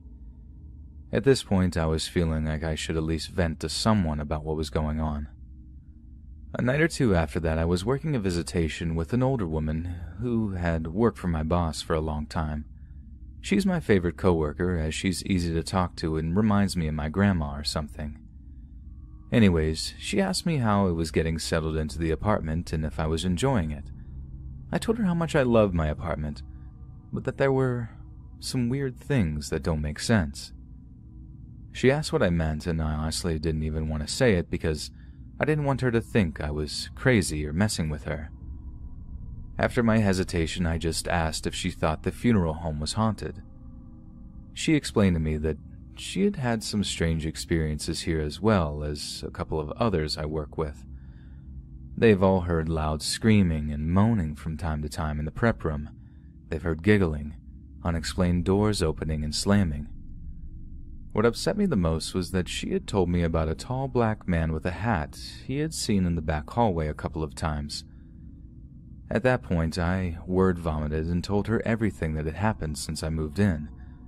That was the night that I felt like it was confirmed to me that there was something or things here. I sort of wanted to vomit, I was so scared, but at least I knew that I wasn't crazy. For a few weeks after that, nothing huge happened. I would always hear strange noises at night. It's not uncommon to hear a door open and close by itself somewhere in the funeral home. I've also heard people talking, hear cots sliding around on the floor, and the same moans and screams my coworkers have all heard.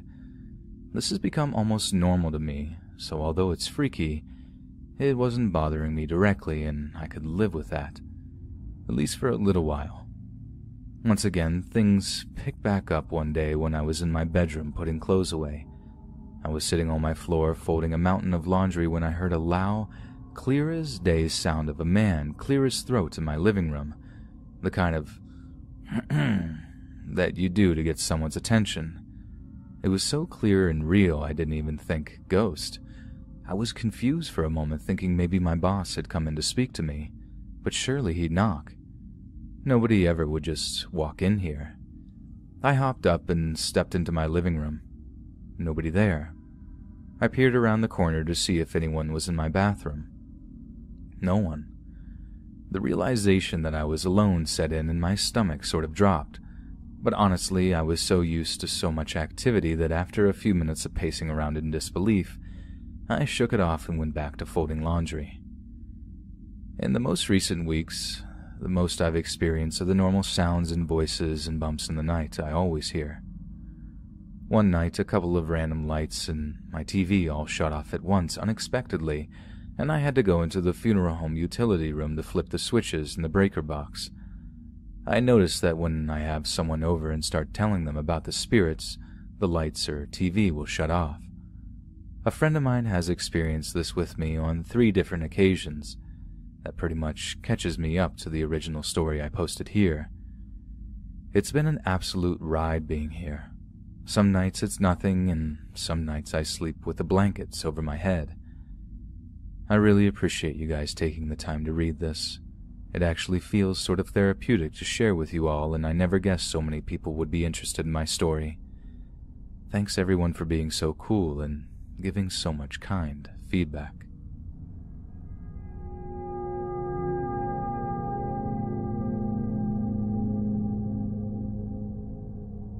This happened when I was growing up. I lived on a piece of property next to a state park, in a house my step-grandfather had built. Prior to that, the land was undeveloped. I used to see things sometimes, but my mother would usually tell me it was my imagination and that I just needed to stop being such a wuss. Sometimes I wondered if I was really crazy. It didn't help the household was dysfunctional and stressful, and Mom gaslighted me a lot, mostly to tell me I wasn't actually being abused.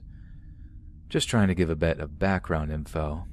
Anyway, one bright morning I saw someone poking around in our mailbox. It was an elderly lady in a pink housecoat. I couldn't figure out why she was there, so I called out to her. She turned to look at me, glared, and disappeared.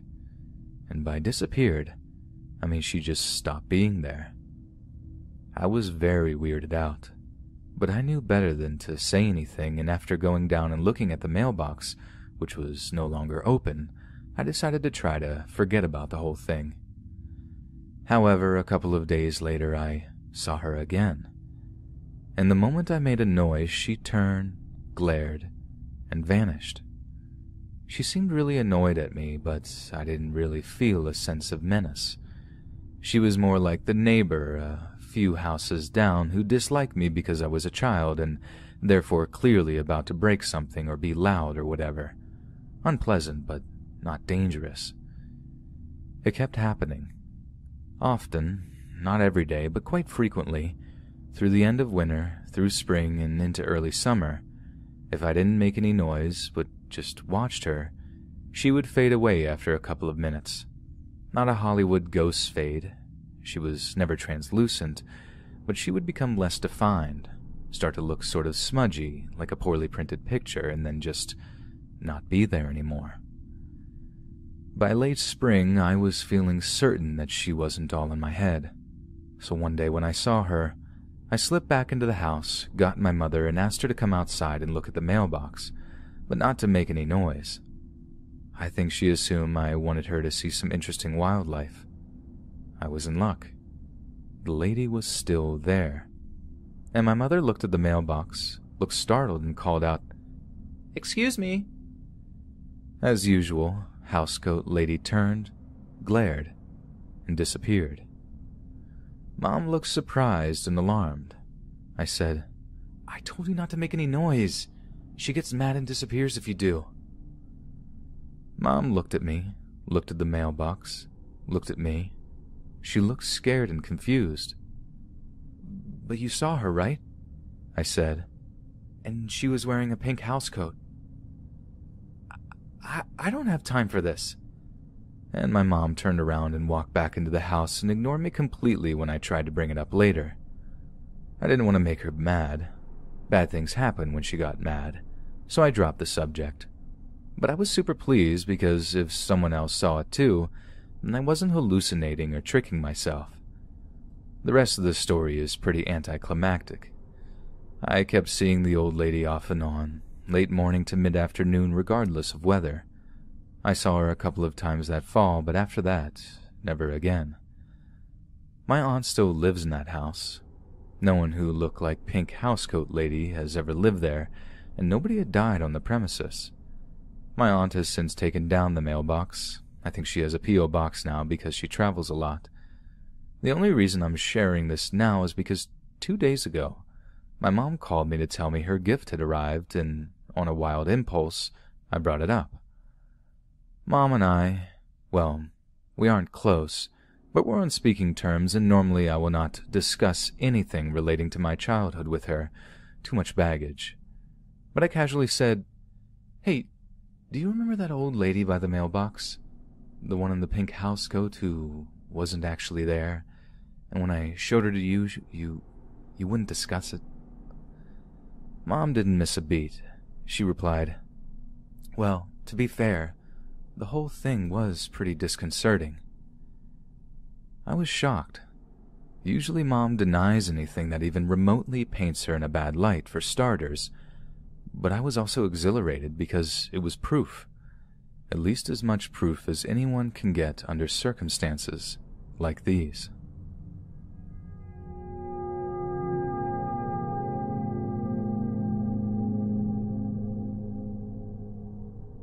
So when I was in junior high, a girl was assaulted and killed behind the alley on 75th and Glendale. Her name was Amy, and our family and parents did everything in their power to not let us kids know what happened.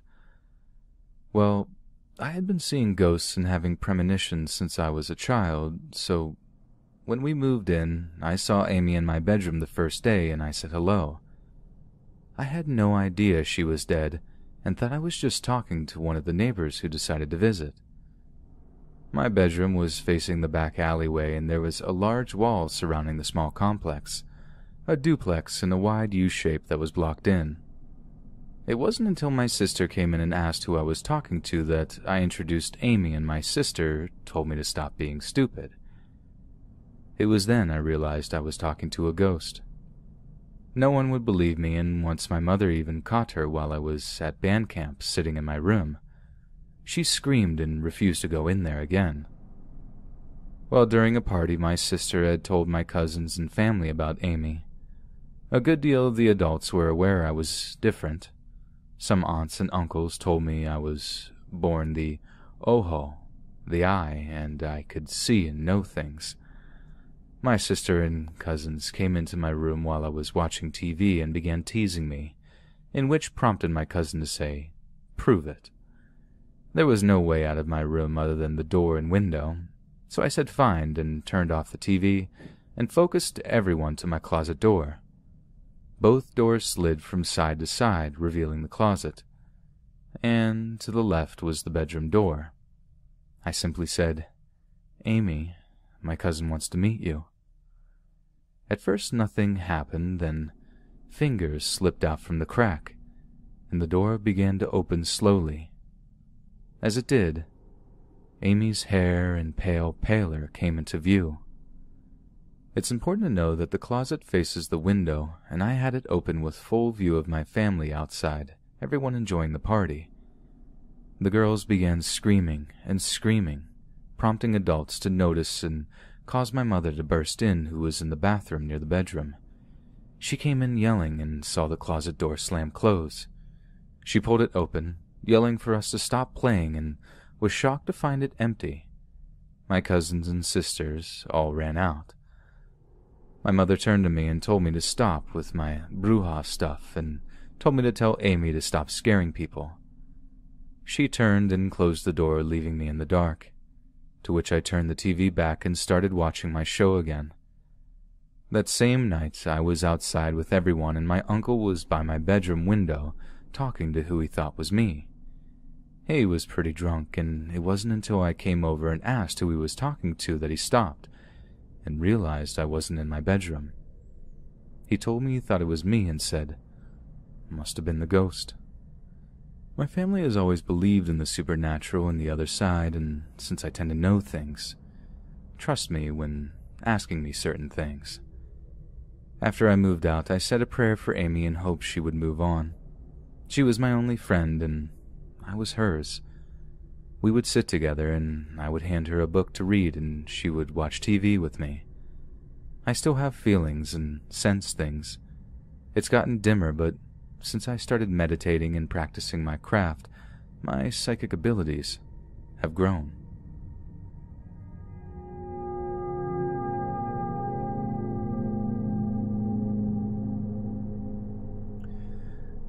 Newfoundland is an alien hotspot if the stories I hear are any indication. Almost everyone I know has some sort of story about when they lost huge chunks of time and were missing, usually for about a day, but it can go as high as a week. I've never heard any violent encounters, but a lot of "I was frozen and couldn't move for a bit due to a light from the sky" ones. It's a pretty good assumption that if aliens do exist, they stalk my family. My dad has stories about being frozen on beaches, being watched in his sleep, and a weird story about the stars changing configurations. My mom has stories about meeting aliens, and she has a few accounts of what they look like. I might tell these stories one day, but I really feel like this is a good introduction to the types of encounters my family has had. It all started when I was about 13. There's nothing overly remarkable about me other than being in a military family, and I was more precocious than most. At the time, I was living in my dad's hometown, maybe a solid kilometer up a hill. My house was a raised bungalow, meaning that all the first-floor windows were about 10 feet off the ground. My window faced the front yard and was probably the only one that didn't have some kind of bush in front of it. Basically, I had a good solid view of my outside. One night I remember being woken up fairly abruptly around 1 in the morning. Not unusual for a 13-year-old, so I thought, go get a drink, probably pee, and go back to bed. Except when I tried to move, I couldn't. Some people describe the feeling of an overbearing weight that prevents them from moving. This wasn't that. It was like my whole body was asleep, complete with a tingling feeling and an utter lack of ability to move. I wasn't sleeping in a weird position aside from maybe an extra blanket on the bed. I couldn't figure out a reason why this was happening. The only thing I could move was my head, as my neck felt asleep, but not enough to completely prevent movement like the rest of my body. So I flopped my head to one side, and that's when I saw it. In my window, roughly in the middle, was a disc-shaped object. It hovered maybe a foot away from the glass and didn't move. This is remarkable for anyone that's been to Newfoundland, where 40 kilometers per hour winds are the norm basically every day. The disc was maybe 3 feet in diameter and the better part of a foot tall. It let out this low-grade, almost LED-like hue. Reminds me of those horrible blue Christmas lights. The thing had 3 thick, prominent ridges on what I assumed to be the front of it, which was facing me. From the middle one came a red light, and the thing didn't have a lens. It kind of just emanated from this thing. It split into a wide, vertical pattern and was scanning my body. When I moved my head, the disc was beaming around my belly button area. As soon as my head flopped, with maybe a second or so delay, it moved the scanning laser to my eyes. For maybe 5 seconds I stared rather uncomfortably into this horrible red light, and it burned. I wanted to close my eyes desperately, as it felt not dissimilar to staring into the sun, but they wouldn't move. I tried to yell, as I recall, but I couldn't say anything. And much like staring into the sun, you see little else. After the 5 or so seconds, the light turned off, and I could just make out that the disc object flew off down the road towards the ocean. I was awake for maybe 10 or more seconds before I fell asleep. For full context, this all happened in about 20 seconds, give or take. I need to point out this happened in 2003 in rural Newfoundland. At that time, there were no such things as drones. Drones were the terrifying flying machines the U.S. was sending to bomb Middle Eastern countries. I had only even recently seen them on TV as those big white plane-looking things. I have no real explanation for this other than possibly extraterrestrials. I had tried to talk to my family and classmates about it, but they mostly called me a loony and laughed. Eventually that night passed for me trying to tell people about it. no one will believe me, so why bother? A month, maybe 2 passes, and my life carries on as normal. The only real difference is I become terrible at math. I was a top student in my class, always pulling the best grades for most of my school life until that point, given the math isn't all that hard, but I really started to suck. My grades went from 90s to 60s, often 50s, and sometimes even failing in math I was able to do not even 4 months ago. No one was concerned for some reason, but that was a frequent theme in my teen years, so I was now just the kid that had fallen from grace. Still had amazing grades and everything else, just never again in math. So one night I remember being woken up. Again my body felt like it was asleep, and again I had some control over my neck. But I remember this like I remember a dream, but way too many details for it to be normal. But I'll get to that. The first thing that hits me is the blinding white light. It was coming from outside my window, brighter than stadium lights, and coming from who knows where, but I knew it was close to my house. All I heard was a low, growling hum coming from outside. In my room, where 2 of those discs I had seen before, shining a wide red light all over the room, which dampened the sheer brightness of the light outside enough that I could see. Then I see one of them. It walks into my room, and I remember being scared-ish, but largely indifferent. It was easily over 12 feet tall and was uncomfortably skinny. Its arms and legs were way too long for the tiny torso it had, about the size of maybe a child. They were multi-jointed in at least 7 places that allowed it to fold up its arms and legs enough that it could fit into the room. I have no doubt that if it were to fully extend all of its joints, the thing could have easily topped 20 feet. It had hands which had too many joints on the fingers, way too many fingers and no thumbs. They were in half-circle around its pretty round palm and generally unsettling now that I think about it. It had a head, a huge head, but it lacked any real eyes except for maybe tiny pinpoints where a massive socket would otherwise be.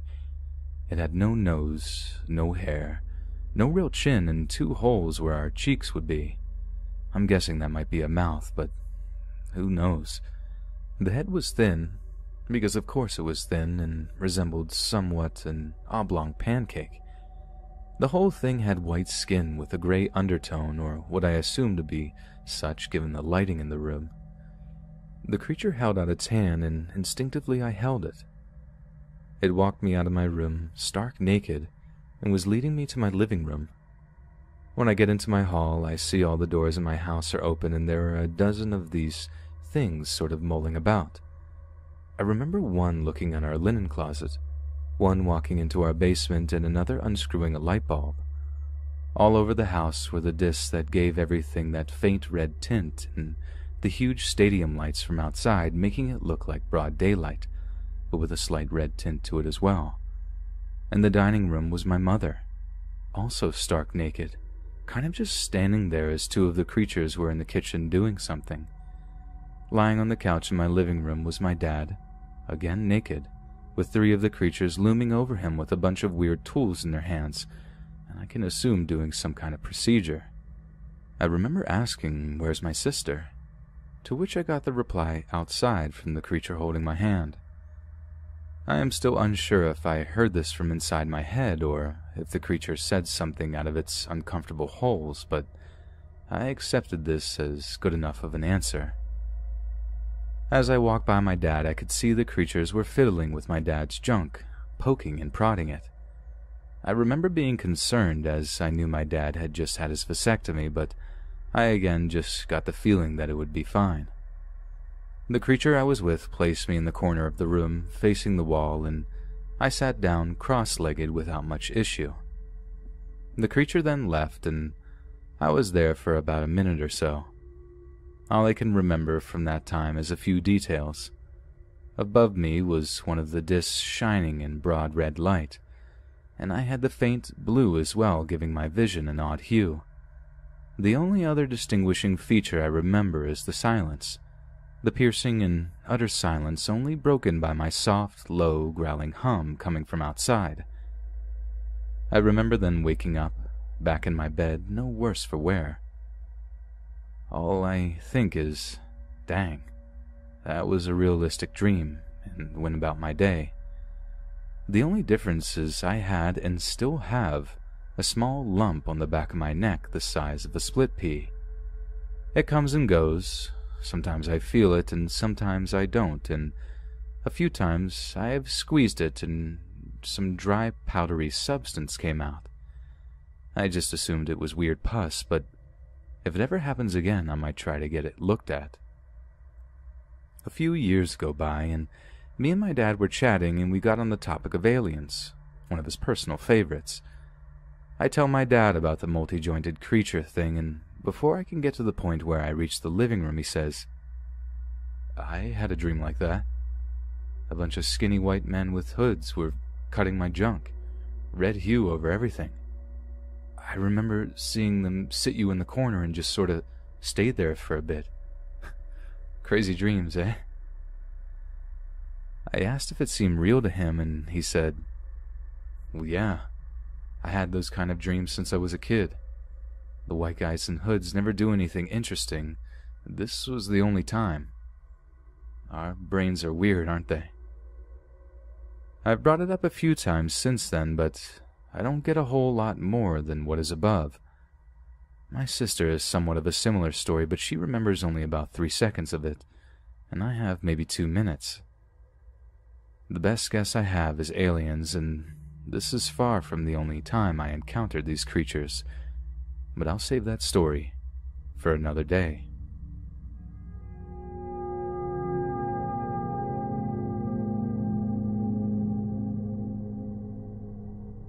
So I grew up next to let's just say a very creepy 300 to 400 acre forested area in the middle of Tennessee, United States, for some location context.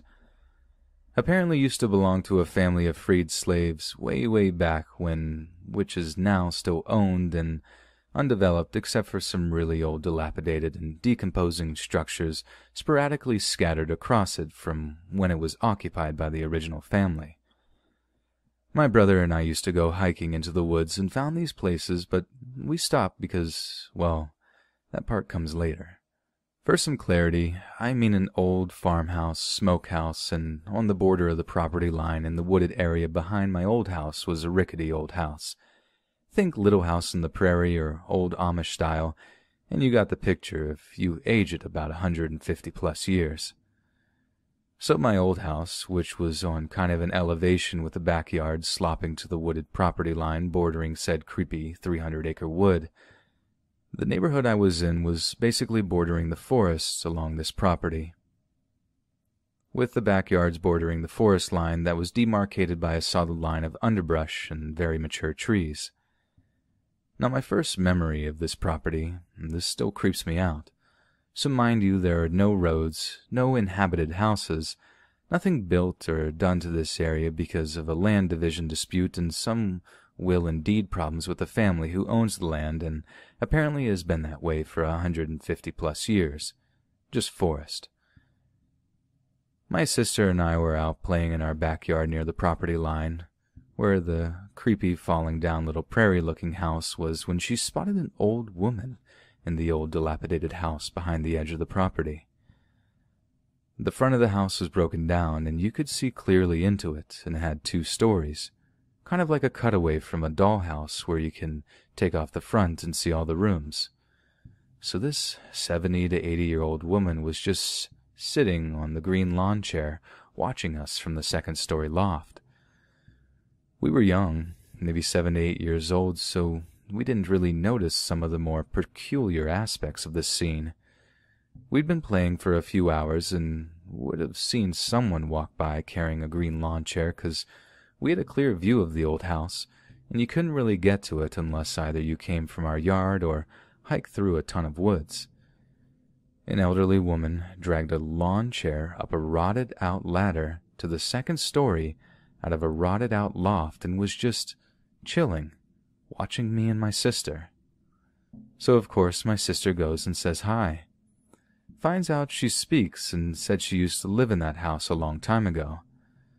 She looked fairly normal for an old person, but the face was indistinct to me, like I couldn't really get a solid look at it for some reason.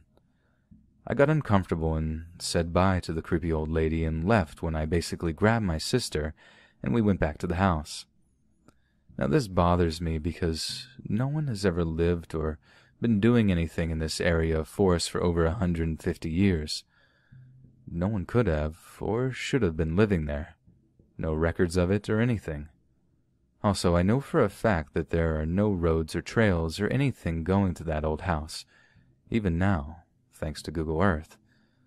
So how did this old woman just appear and disappear? 'Cause we were walking back to the house. I glanced back at the property line about 80 yards back to the old house, and the green chair was there, but no lady. Didn't pass us by. Didn't hear her climb down. Nothing. Clear line of sight, early afternoon, no overcast and well lit. Just gone. Did some research from when I had to sell stuff door to door for school. Couldn't find a similar person on my street or the next or even in the neighborhood. So yeah, this day I had no clue what happened there. Now my second memory, or the red eyes as I like to call this story. This happened maybe a few times to me in middle school, but sometimes when I was walking home from the bus stop at the end of the street. The tree line and underbrush along the backyards of the houses that bordered the creepy forest started to have glowing red dots in sporadic clusters, and resembled to me eyes like tiny orbs of red dull light that appeared along the underbrush and followed me home. I thought it was maybe berries, but no, I hiked through that area with my brothers. No berries or red anything ever, not holy or seasonal fruiting bushes or animals, 'cause we had some squirrels, foxes, and deer, but that's about it. I couldn't explain it then, and I still can't explain it now. I just remember running home whenever I saw the lights in the underbrush along the tree line appear, and hide in my house as fast as I could. The one time I was brave enough to go up to the bushes, the light disappeared before I even got close. No sound, no wind, nothing but kind of a cold chill. Which at the time was weird, 'cause it was a Tennessee late spring or early autumn when this happened to me, and it stays pretty dang warm usually. I could never find any evidence as to what it was. No red berries or critters or some wackadoo waving around red Christmas lights. This memory still gets me. Memory number 3. Why do I feel like I'm being watched? So my old house was well old, 30 years or so. Never really got the cold spots or other classic signs someone is making stuff up about having a paranormal encounter. But every now and then, when I was alone in my old house, maybe the basement usually, or occasionally outside in the woods, I got the sensation something or someone else was there. And every time before I felt that sensation, I started to get afraid a little at first.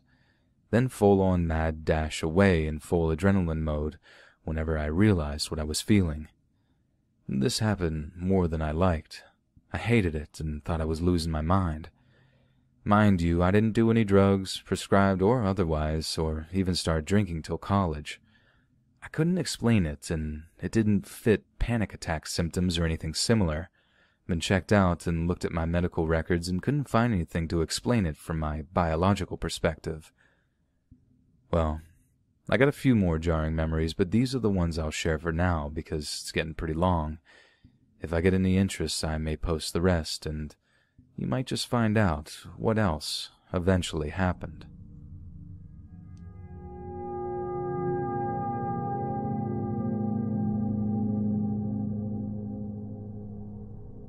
I lived in a house from when I was 3 to 10 where things happened that I just can't explain, although I was a child, so my memory could be foggy or filled with fantasy. Some background info. My mom was working weekend shifts in Norway, since they have better payment and less taxes, so she would go like 5 to 7 days at a time. We're Danish. So that night it was just me, my sister, and my dad. My sister would sleepwalk very much as a child, so it was not an uncommon occurrence to find her in all kinds of crazy places. One time she slept under the couch. Many times she would just be standing in corners in weird places. Nothing paranormal about it, just a sleeping child with marathon legs, as my mother used to say. I was a little coward when I was a child, and I was very afraid of the dark, but I wouldn't wake up and cry if I had nightmares. I would most likely scream, but my sister would cry, very silently, whenever she awoke on one of her sleepwalkings. Now my father is a manly man, and my friends used to be scared of him, and they called him the warlord. Now he is a conservative in the sense that he doesn't believe in anything he cannot see with his own two eyes. My mom is very much a believer and even believes she can speak to spirits and stuff, and believes there is more between the heaven and earth, but I am very much a skeptic even though I've had experiences. Again, I was a child, so my point of reference and testimony is not the best since I'm 100% sure I saw a little house gnome one time before sleeping. Normally it was always me, my sister, and our mom that spoke of weird things that had happened, but a few years after we moved, my dad told us his story. So we woke up one night and could hear someone crying. Naturally, when hearing this, he went looking for her as he thought my sister probably sleepwalked somewhere and got scared when she awoke. This happened in periods almost every night. And as he went down from the first floor, he realized it came from the basement.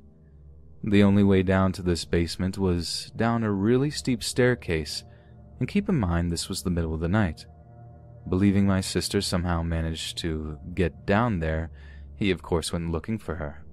Again, they have found her in weird places, so this wouldn't be unbelievable. He says that the crying stopped the moment he came down there, and he felt like he was being watched. And there was this black figure over near the wall, close to one of the doors for the rooms. He said as he tried to get closer, he felt uneasy. And then the door close to where he saw the black figure slammed open, and he says he heard a scream unlike any he had ever heard before. I actually remember being awoken that night and him taking us to a hostel, but never saying why. I was a child, but remember this very clearly. When he tells this story, he will always end it with, "And that was the only time I ever ran from something in pure terror."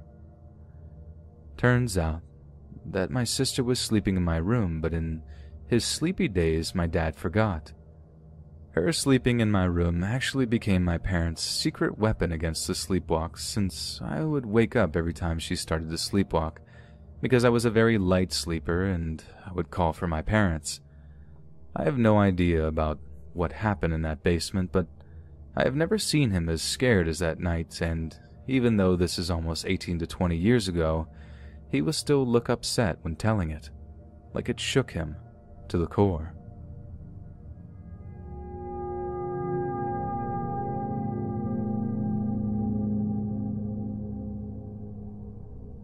After she had surgery for some kidney stones, she became more sensitive about things. Exactly after the surgery, while she was still in the hospital, we both met in our dreams. She's seen me in her dream, and I've seen her in my similar dreams in the same night. There's a lot to say about that too, so I'll keep it short here. About half a year later, she kept mentioning about little ugly people coming out of this particular flower pot in her apartment. According to her, they would come out during nighttime or very early in the morning, just rising from the flower pot, walking a bit around the room and then going back to the flower pot and decreasing in size until the flower pot would swallow them. Bear in mind, this happened around 10 years ago. She told the entire family, and even though me and my mum are believers of the paranormal, we thought it might be the age that's speaking in this case. Maybe she was hallucinating. Maybe it was sleep paralysis. But no, she kept insisting and insisting that she sees them every night. Then she kept giving us details. We kept suggesting that she might be dreaming. She would respond that she would get up and turn on the lights every time. They seemed to wake her up almost every night. And some nights she would go to my grandpa in his bedroom. They were sleeping separately because they enjoyed the solitude and comfort, and she would wake him up and say, "They're back." By the time Grandpa would come into her room, nothing was there. One night she called me and my mum to say that they've woken her up again. These are the details that she gave. They were small but quite ugly. She even named them the Little Ugly People, maximum 1 meter in height. They were weirdly dressed. Later on, after she described them better, I came to the conclusion that the fashion style would be around the 1800s. They also had hats. They were both male and female, and it was only one of them coming out per night, never more of them, even though I do refer to them as plural. It seemed that they were struggling a bit to come out of the flower pot. She tried to communicate with them every time, but with no success. They never hurt her. They weren't doing anything to the objects in the room. They walked around the room, sometimes going to a different flower pot and disappearing there. There were times when she lost it and started screaming at them and telling them to leave and to leave her alone. One time she said she woke up, looked around, and there was this tiny creature staring at her. Most of the time they were all staring at her. Some of them had beards. We've searched long and far for any kind of reasonable explanation at the time. Then we started believing her, and we searched for a paranormal one. I posted on a paranormal forum many years ago, and the answer that I received was that they were gnomes visiting and that my grandma should interact with them, as they might get aggressive and dangerous. They suggested to put rocks in a circle around the flower pot, and we did. I don't recall any other suggestion, but I will ask my mum, and I will edit the post if necessary. This went on and on for more than a year. After about 6 months of quiet, after we put the stones, it must have worked, I suppose, she started to forget things. Soon after, she was diagnosed with Alzheimer's, which she battled bravely for another 2 to 3 years. She is no longer with us, and I miss her. And sometimes I do dream about her.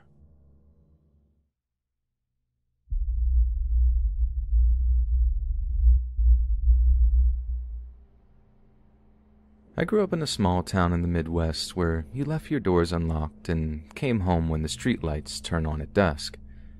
After moving away for college, I decided to move back to my quiet, sleepy hometown in one of the 2 apartment buildings. I'm living there for roughly 3 months when one night I go to sleep early on a Friday night. Now, I'm a reasonably hard sleeper, so when I wake in the middle of the night to noises, I'm immediately alarmed. I'm going to describe my apartment layout for a better understanding. As you walk in the front door, the kitchen is to the left and living room to the right. There's a hallway straight ahead with one bedroom at the end. A bathroom is to the left in the hall and my bedroom to the right. I get up from my bed, walk around the end of my bed, and peek my head out of the bedroom door. I look to the left to see my front door open to the outside hallway. There's a loud voice coming from my enlightened kitchen. From my vantage point, I'm unable to see into my kitchen. I froze. This fact I've left out of the telling of the story since. It's not something I'm very proud of, but I want to relay this story in its entirety. It may have been a couple of heartbeats, but to me it felt like an eternity. I come to my senses after realizing that I've stopped unconsciously breathing. I take a shallow breath to steady my mind and gather my bravery. There's no thought process about what to do at this point. I let my body and my instincts take over. I turn around and head back to the far side of the bed. I grab my phone from the nightstand and quietly remove it from the charger. Luckily, my bed frame is high enough for me to squeeze under without much difficulty. I immediately realize there is no escape from my hiding spot if things turn south. I'll have to rely on luck to get me through this. I dial 911 and a woman answers and asks about my emergency. I briefly explain in a whisper that an unknown man is in my apartment and that I'm currently safe. I lay there, listening to the chaos in my home, reassured by the presence of my cat Marcy laying under the bed with me. It seems to me that he's on a phone call based on the one-sided rambling. I tell the operator this fact and explain my fear that he's going to bring other people into my home. He was making enough sound to allow me to give a play-by-play on the call. He starts screaming about killing someone. I'm unsure at this point whether he's talking to the person on the phone or if he knows I'm there. The voice is unfamiliar, but this does little to ease my terror. He then starts ringing the doorbell in the outside hallway and yelling for me to come out. My blood runs cold as I realize that he might come to try and find me. Marcy is alarmed by the doorbell that hasn't ceased ringing, and she creeps out from under the bed. I panic. What if he hurts her? I start whispering as loudly as possible to get her attention without letting him know my location. She senses my unease and crawls back under the bed with me. At this point, it's felt like an eternity, and I ask the operator how long until the police arrive. She is unsure but assures me that they are on their way. My town is roughly a 30-minute drive to the nearest city police, but I assumed there's a highway patrol that would be coming soon. Little did I know that they were in a rush to get to me. I heard him walking around my apartment and enter my extra bedroom, which is my storage room with a bed. He hasn't stopped yelling. I'm still unaware whether he is on the phone or not. I hear him mention that it must be a kid's room. I shush the operator because he ceased his screaming for a moment. I hear more noises like he's going through boxes and throwing things. Then my fear is realized, as I hear him quietly enter my room. I see his feet walk to my closet from my vantage point. He starts going through my clothes and emptying my hamper onto the floor. He turns around and walks to my bed and sits down. I stop breathing. I think he lays down at this point since the pressure of the bed lessens on top of me. He's deadly silent and I'm still holding my breath. There's shuffling and moving around and he gets up and walks out of my room. I take a shallow breath and steady my conviction. He starts making noise again like he's throwing and punching things. I informed the operator that he was just in my room and the police need to hurry. I don't know how long I can keep Marcy under the bed and concerned about what could happen if he finds me. He walks back into the kids' room quietly. I shush the operator again because she is constantly asking me for a play-by-play. I hear him breathing from the other room. After the quietest few minutes of my life, he yells, "Who's there?" I freeze again, listening for movement. Nothing. I'm starting to get lightheaded from my shallow breathing. The silence is deafening, and I fear he's trying to detect me. After a lifetime, I hear footsteps entering my apartment. I hear a man's voice say, "Hey bud, you're in the wrong house." I've never felt more relieved in my life before this night or since. I hear my door close and I crawl out from under the bed and break down. The adrenaline and anxiety take over as soon as the feeling of safety washes over me. A female officer comes around to my side of the bed and puts her hands on my shoulders. I'm trying to keep it together and failing miserably. She let me put clothes on and I could hear 3 male voices coming from my apartment. The woman left and came back with a handful of clothes asking if any weren't mine. They all were, and I answered in kind. She shut the door behind her as she left again. I turned and looked out my window and see no lights from the cop car on the street. I look at my phone and realize the call to 911 took 19 minutes. I can't explain the feeling I had at this time since many hit me all at once. The door opened and the officer motioned to have me exit. Taking a first look at my home was almost as anxious as the event itself. My apartment was a complete mess. Clothes were everywhere, mixed with garbage and other belongings from my shelves and counters. This man had removed items that he had intended on taking and placed them in the outside hallway. They told me that they had found him on the floor in the second room completely naked, holding a bottle of lotion. In his vicinity, there was a winter hat with an unknown substance inside. The officer was kind enough to throw that in a garbage bag immediately. They tell me to look and see if any of the clothes in the apartment do not belong to me. I tell them no. This man entered my home completely naked, destroyed my home. I noticed that the lid of my garbage can was filled with cat poop. It seems that it had been separated from the rest of the bag. The rest of the garbage was littering the outside hallway. They asked me if I would like to stay here or go elsewhere. Thankfully, my parents lived down the street, and I had an officer drive me there. I explained to my parents what had just happened, and in the next few days, I have to explain this situation to what felt like half the town. The ridiculousness of this story catches people's attention and becomes a slight joke. I play along, attempting to be lighthearted, but I'm unable to disassociate from the horror I faced. Now, I should feel better knowing that he is in custody, but the events after the break-in do little to comfort me. An officer shows up with a subpoena to appear in court to testify, but I receive a call for a postponement. I just wanted this to be behind me. After a month, I call the phone number on the paper I received and ask when they are rescheduling for us since I hadn't heard anything. The woman informs me that they mailed another and I had not shown up. I asked, "Where was it sent, since I have not received any summons?" She tells me they sent it to my address, but the wrong town. How can they not know where I live? The crime happened there. She tells me that he pled guilty and was given 180 days. I was furious. This man would get out in a short 8 weeks for attempting to steal and entering my home. She reassured me that he also received another 180 for a previous bench warrant he had. What justice is there that someone with priors gets a short 3 months for traumatizing a stranger? After his release, I kept track of his location using the offender registry. He had had relations with a child years prior. Makes his statements about the kids' room even more unsettling. He was arrested, yet again, for a 4th DUI shortly after his release and sentenced to 5 years with 2 suspended. I was happy for a while. My nightmares hadn't ended, but the tension I felt during my waking hours lessened.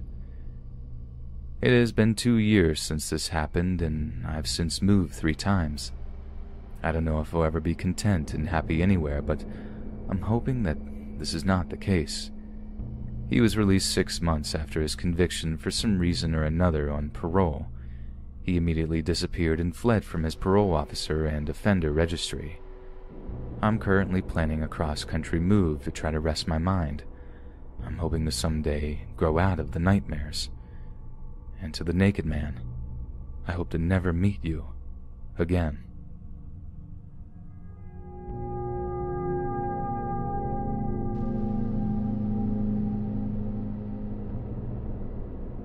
I was 22 when I got pregnant with my now 10-month-old son. I am very close to my husband, 26 at the time, but am not in contact with my narcissistic, abusive parents. As a result, I was feeling scared. There are some things you simply need a mom for, and a first pregnancy is one of them. So I grew closer to Em, a 25-year-old friend of mine who was out of work for reasons she didn't say. Before then, she was a nanny and thought herself to be quite the expert. I stayed at home due to a difficult pregnancy and would text her during the day. The first red flag looking back on it was probably when she said, "I knew it," when I told her I was pregnant. I guess this can be something people say, but then she said, "I had a vision. I simply felt it in the air that someone was pregnant."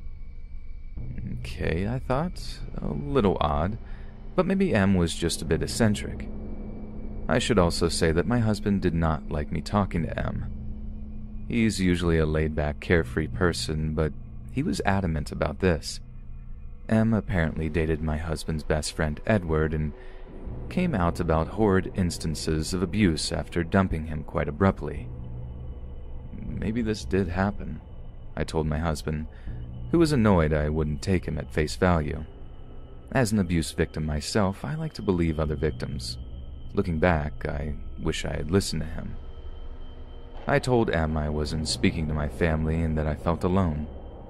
Again, I was pregnant, sick, and vulnerable. "Okay," she said. "Thanks for telling me. You know, family isn't always blood. I can be family for you. I can be there for you. I can throw you a baby shower and help you out. Hey, I even have experience as a doula, so I can help you along the way." Even though it was not that long ago, I was really naive. I also was really lonely without a mom, so I agreed. Soon, Em began showering me with gifts. Crackers I could eat, ginger candies for the nausea, religious baby CDs, stretch mark cream. Some of this seemed a bit too personal for me at the time, but I figured, hey, it's the thought that counts. First trimester was bad, and my OB wasn't taking me seriously.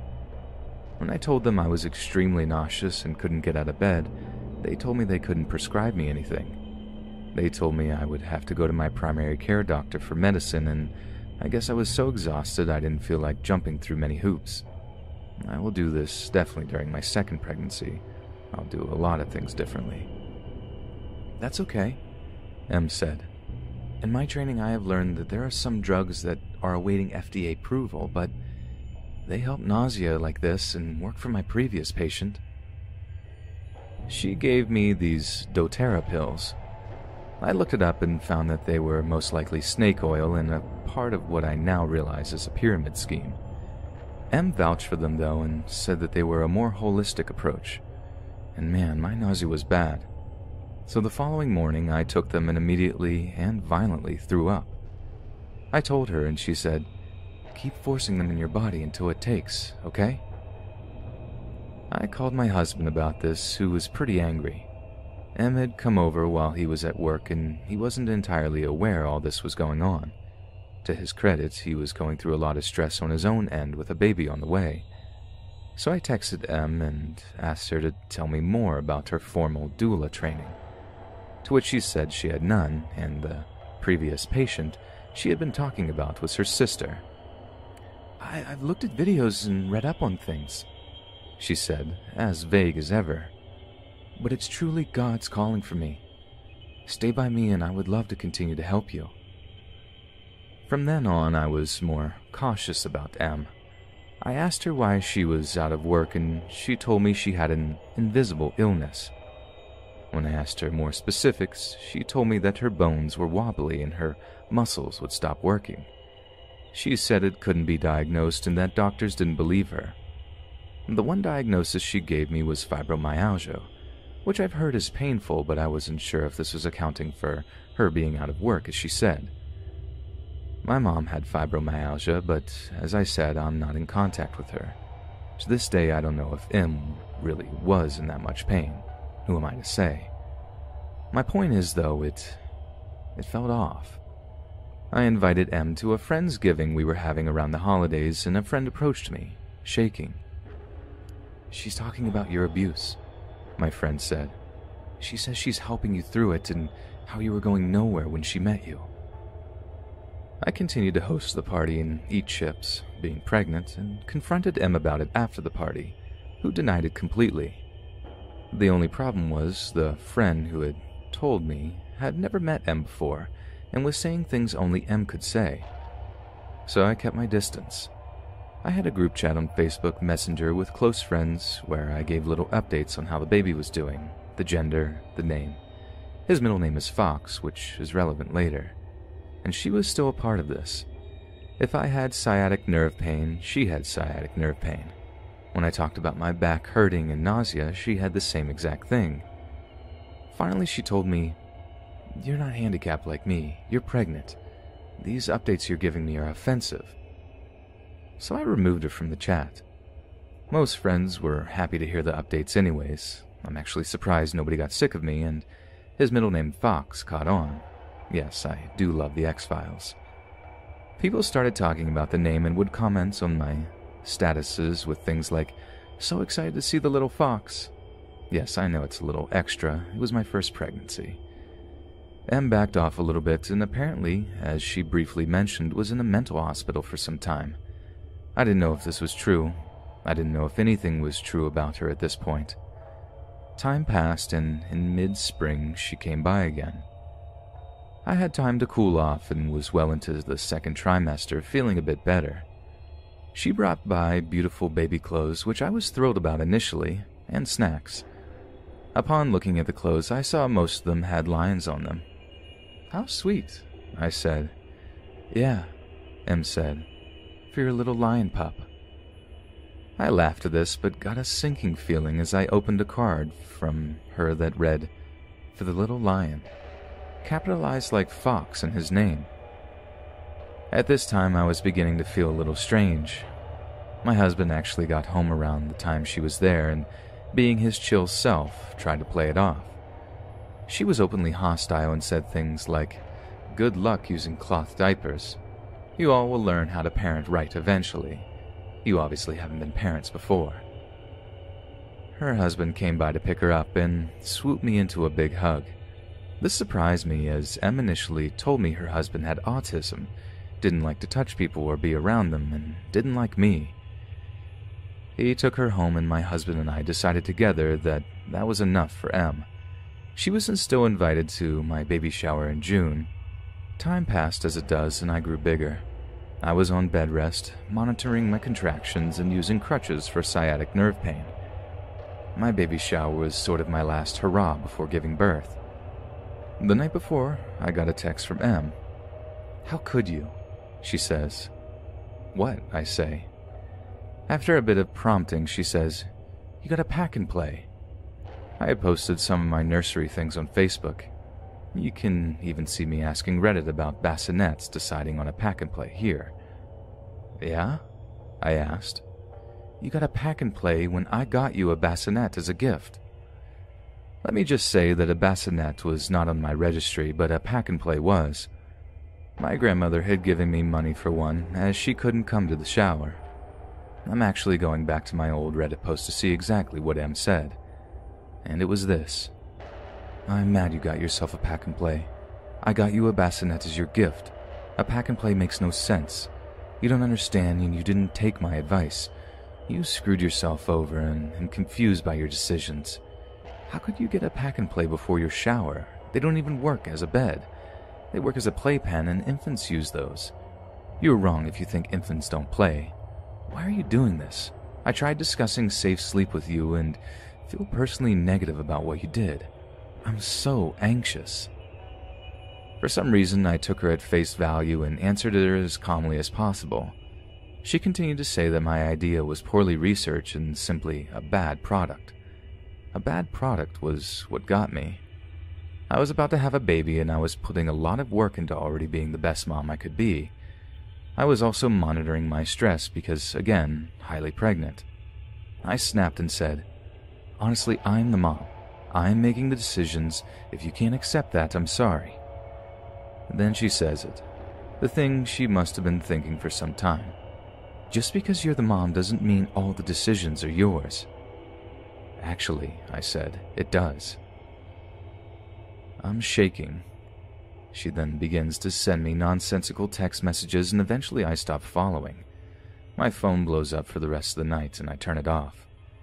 She did come to the shower, but close friends had heard about the situation, and she was treated like a pariah. She gave me the bassinet, decorated entirely with lions, as well as a musty box full of old clothes and her hair bands. One onesie read, "Loved by dead grandfather in heaven." Still kinda confused about that one.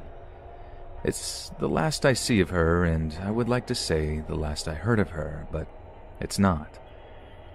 This past year, she texted me and told me she was getting a divorce, and just to be there for her out of solidarity. Apparently, she was devastated.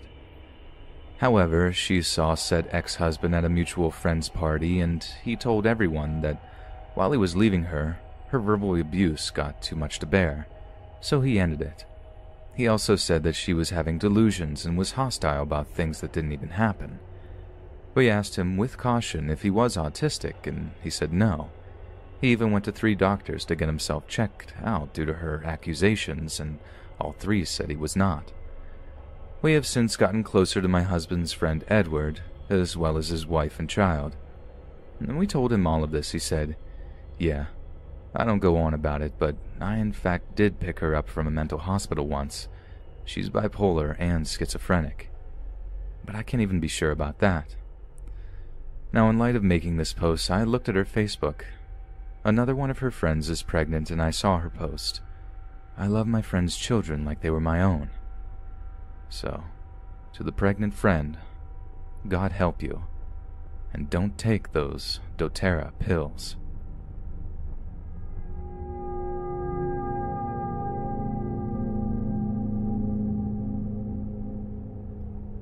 This story starts around the fall of 2017. I was walking back to work from lunch when I passed this girl and noticed she got up and started walking behind me. She took a different route and didn't follow me. Now, a few days later, it happened again, but this time she was following me.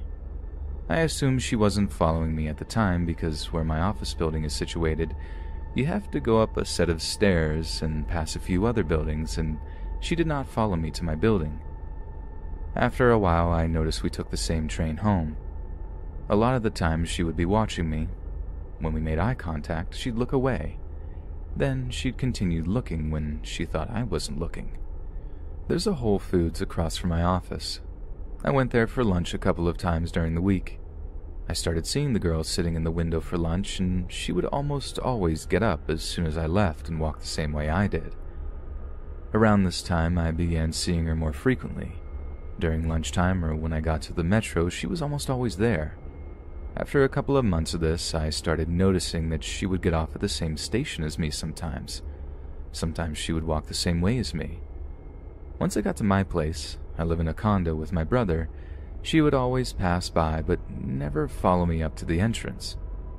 During this time, I started receiving phone calls at work from random phone numbers that, at the time, I assumed were spam. There would either be silence on the end or the person would hang up immediately. I also started receiving fake Facebook requests from people I already knew or were already on my friends list. December of 2017 comes. By this time, I'm not going to Whole Foods as often. If she gets off at the same station as me, I go into a restaurant or go shopping for groceries before I go home. Around this time, an old friend I went to high school with contacts me kind of out of the blue. She said she wanted to follow me on Instagram. We text a couple of times, and I accept her follow request. She contacts me again about a month later from a different number. But this time, she's texting me frequently. I'm talking about every day or every other day. I'm not one to be mean or show when I'm annoyed too often, but after months of this, when she asks me if she's texting me too frequently, I don't hesitate to tell her that she could lay off a bit. She stops for a week or so, then starts texting frequently again. This whole ordeal should have sent red flags up for several reasons. During this time, she would ask me so many random questions like, what would you do when you're trying to get to know someone? She would ask for selfies, which I declined because I don't like taking pictures of myself, and I would tell her there are plenty of pictures of me on Facebook. She would ask what I'm doing on the weekends and the names of my friends on occasion, which I wouldn't tell her because I thought it was weird that she wanted to know my friends' names. I only sent her a couple of videos of fun things I do, but that's it. August 2018 rolls around. I'm still seeing Creepy Girl everywhere during the week. I get pulled into my boss's office. He says that a few coworkers received fake screenshots from Facebook of me talking badly about them. Now, I've never posted on Facebook and would never talk badly about my coworkers on social media. I don't have a grudge with anyone, nor do I know of anyone who has a problem with me. I'm a fairly easygoing guy. I managed to clear things up with everyone involved and still had my job. Of course, my friend is still texting me fairly frequently, and I tell her what happened a couple of days later when I got home from work. I tell her I don't want to get too much into it, but she keeps pushing for details. I finally told her I was going to bed, and she got the message. The more I thought about the time she texted me, the more uneasy I got. Some things that she did just didn't make sense, especially from the way I remembered her. We had kept in touch over the years, just not as frequently, and we hadn't touched base for a while before I heard from her in December. A couple of weeks later, I decided to reach out to my friend on Instagram, but the Instagram she last messaged me through wasn't there. However, there was still an Instagram for her that I followed, and that follows me back. I reached out to her and asked her what her phone number was. Phone number is completely different, and it turns out that she was never the one texting me, nor did she request following me on Instagram. I tracked the number, and it turns out to be from one of those fake phone number apps. I request to be blocked from the service, and I never heard from my friend again. After talking about it with my brother and a couple of friends, I'm almost 100% certain it was the girl that's been following me. These things only started after she appeared. The phone calls to my office, the fake Facebook requests. A few days before, I was pulled aside by my boss. My friend texted me and told me she had a weird feeling about me and wanted to make sure I was okay. I just thought that she was being weird at the time and didn't think too much of it. This whole ordeal is really scary when I look back on it because I sent videos of myself and my address at one point. My friend even confirmed a post my brother made with pictures he tagged me on Facebook. I was texting a stranger for 8 months about my life, and they also apparently have access to my Facebook page. I still see this girl since she obviously works in the same area as me. She doesn't follow me around as much, but when she does see me on the metro, she always watches me or sits somewhere she will be able to make eye contact with me. I'm always careful now if anyone texts me from an unrecognizable phone number, and I'm just paranoid. I know this story might seem a bit all over the place, especially with the conclusion I came to of the girl posing as my friend, but I had to get this off my chest. And another reason I didn't suspect my friend wasn't really my friend at first was that she knew a lot of details about me. She obviously had my phone number but knew my mom's name and my brother's name, where I went to college, and the fact that we went to high school together. She also talked about her school and major, where my friend really did go to school at the time in her real major. She even managed to find out my special nickname a few of my coworkers call me, which was when I first started getting a little uneasy. A lot of research was done on me and my friend who was impersonated. Her Instagram was public until I told her she was being impersonated, which was super scary to think about when I reflected on how much was known about me. My mom's Facebook page is also mostly public. She's a professor and an author and a public figure, not famous or anything, but well known in her field, so that may have been where information and probably more pictures were collected of me. Thank you for the many suggestions. I will take them into consideration. I've seen a few people ask whether or not she's hot. The first time I saw her, I thought she was attractive. When I realized she was following me, all of her attractiveness flew out the window, as it should. The reason I haven't been to the police and am still hesitating is because I'm not sure if I can prove it.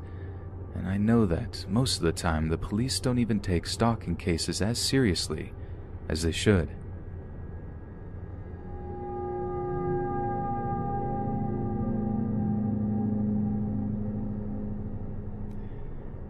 This happened in January, a year and a half ago, on my way into work one cold, wintry Friday morning. I had a rough start that day. I remember waking up in a panic as I realized that I was holding my phone in my hand and had been hitting snooze on my alarm for the last hour. I wasn't even given a chance to the sound. Apparently, as soon as my phone started to vibrate, which it does a second or so before the music begins to play, I would hit the side button to silence it. I was exhausted. I had already worked Monday through Thursday, 10-hour days that typically turn into 12s at that time of the year, and I just found out that I was pregnant the week prior. So I was even more tired than normal, and this type of behavior was very unlike me. I'm always on time to work. I don't usually work on Fridays, but once a year we have our annual mandatory training for all staff members. It's definitely not a day that can be missed or one to be extremely late to, so I quickly throw on some clothes, tie my hair up into a ponytail, and brush my teeth. Then out the door I went. I had 25 minutes until I had to be there, so I didn't even let my car warm up.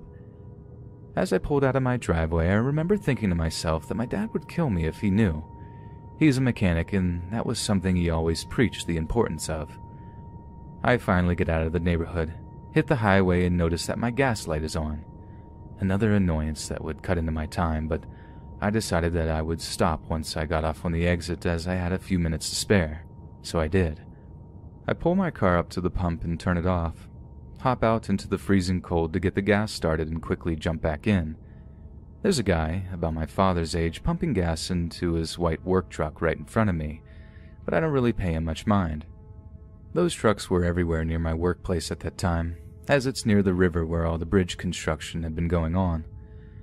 I'm texting my friend from work, letting her know where I am, when I get that feeling someone is looking at me. I look up and make eye contact with the work truck guy. He quickly looks away just as I hear the gas click off. I get back out to finish, and I don't think anything else about it, then hop back in, ready to get to work. At this point, I probably had about 5 minutes left, which would have been plenty considering the proximity. I press the start button. Click, click, click. Uh-oh. I thought as I did it again, only to hear the same sound. What do you know? My car won't start. Battery's dead, and for the second time that morning I thought of my dad and his advice. If I would have just let it warm up, I wouldn't be having this problem right now. I try for a third time, hoping it's the charm, but it's no use. The guy in the work truck notices at this point. He starts to make his way towards me, so I step out of the car. He asks me if I'm having car trouble, and I tell him I think my battery's dead.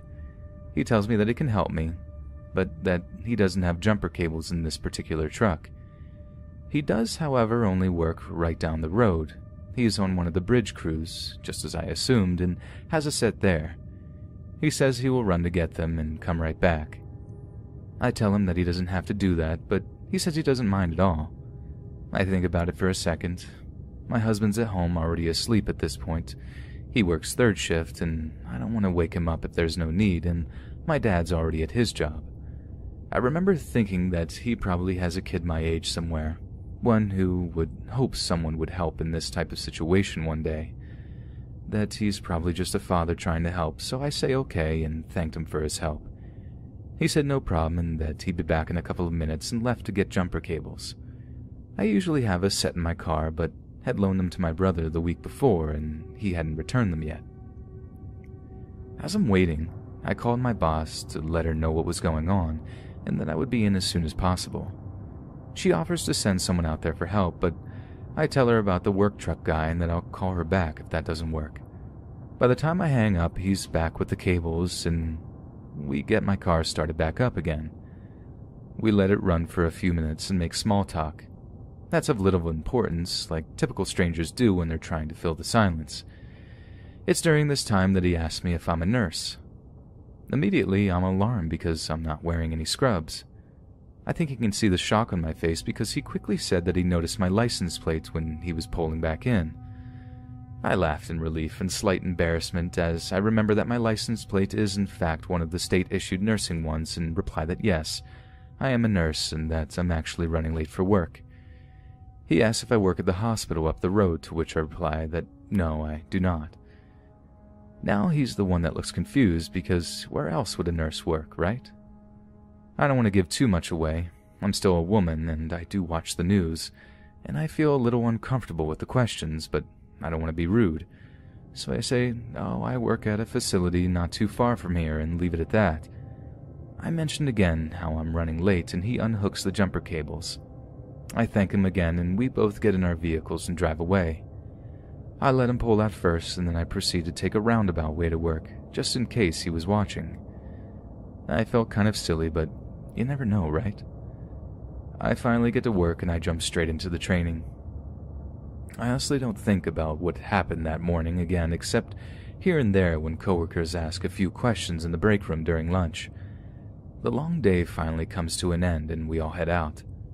As I'm walking towards my car, I see a piece of paper shoved down into the driver's side window. I stand there and look at it for a second, thinking of the guy from that morning and then glance around the parking lot. I don't see anything unusual and remind myself that he didn't know where I worked. I laugh for being so paranoid because it's probably a note from my best friend who actually does work at the hospital a few blocks over. We leave each other notes occasionally if we see each other's cars we drive by. I started it back when she was going through a rough time the year before and it just kind of became our thing. As I'm sure you can guess, the note wasn't from her. It was from the work truck guy that morning. I don't remember it all word for word, but most of it I know I'll never forget.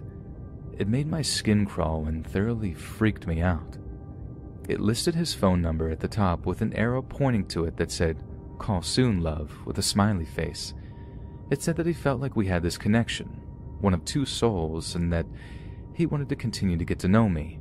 That he knew the reason why he was at that gas pump in front of me that morning was so that he could find me because the Lord knows he was been searching for me for so many years now, that he couldn't just let me slip away. We just couldn't ignore fate like that. No, not when it had been made as clear as it was that morning. I dropped that piece of paper like it was on fire. Felt my heart drop with all the panic and paranoia that came after reading it. I was so freaked out that I immediately called my mom, my dad, and my husband.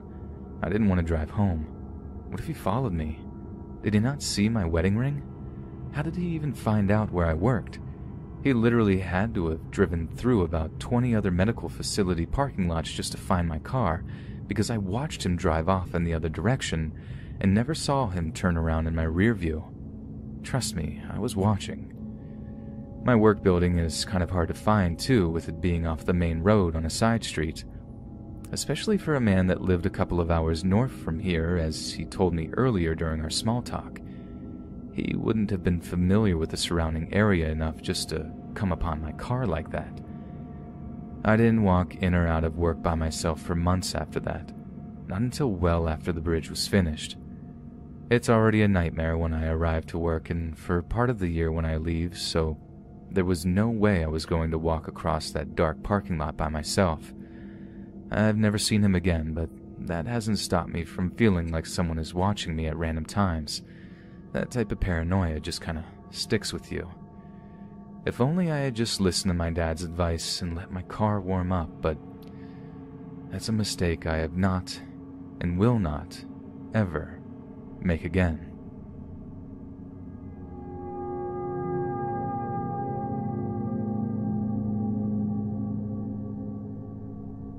I went out earlier to celebrate a close friend's birthday with a couple of other friends. Everything went fine, despite it being in a park in a bad part of the city. I don't drive.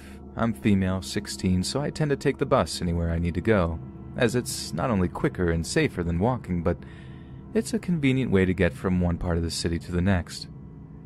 I had hopped onto the bus I would need to take to get home, and it was starting to get dark outside, as it was approximately 9:20 p.m.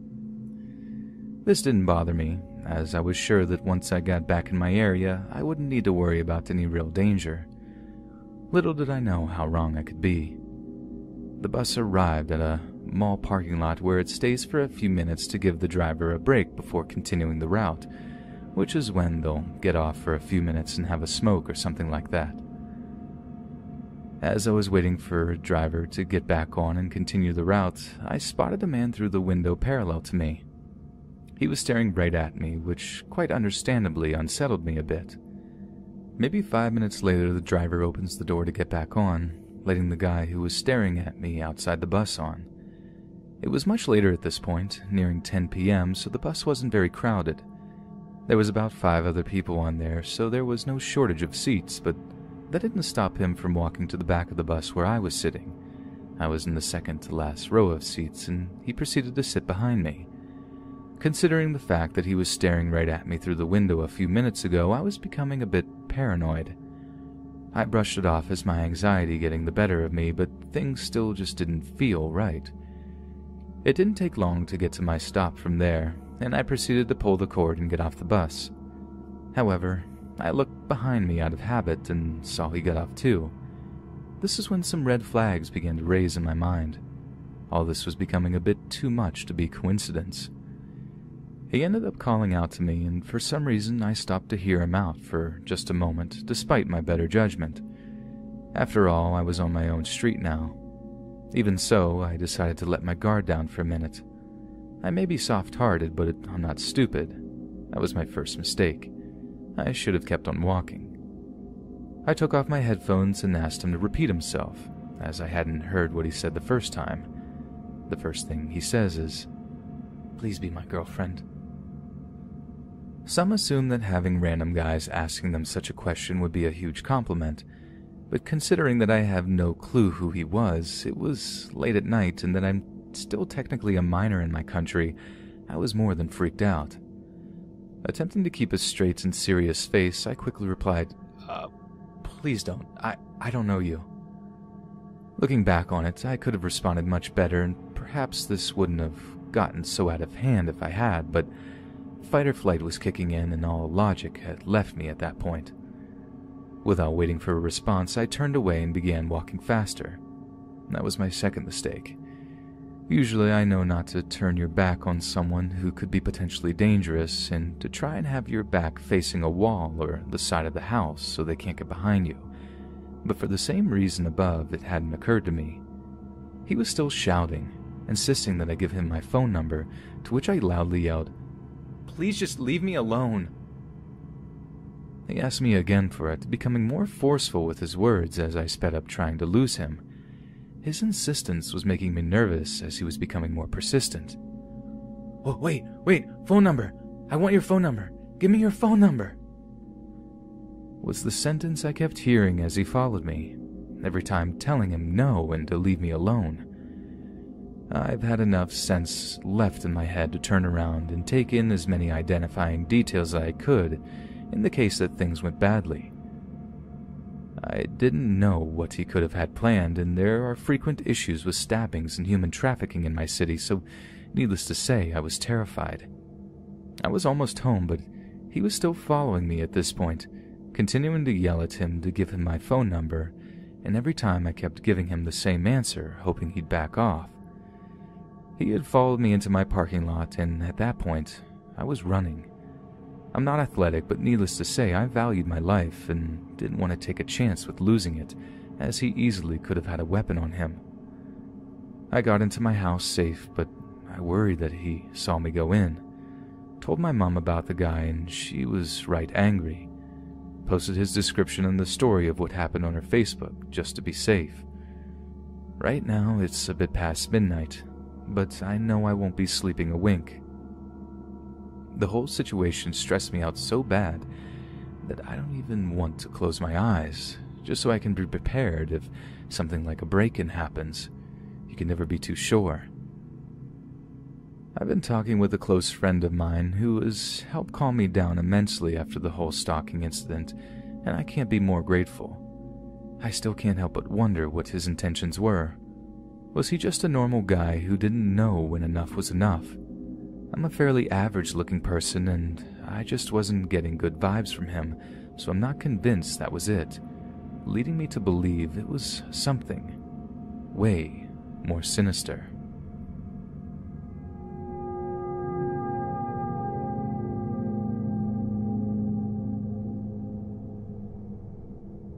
My friend, I'll call him Zach, was feeling pretty down for a few days.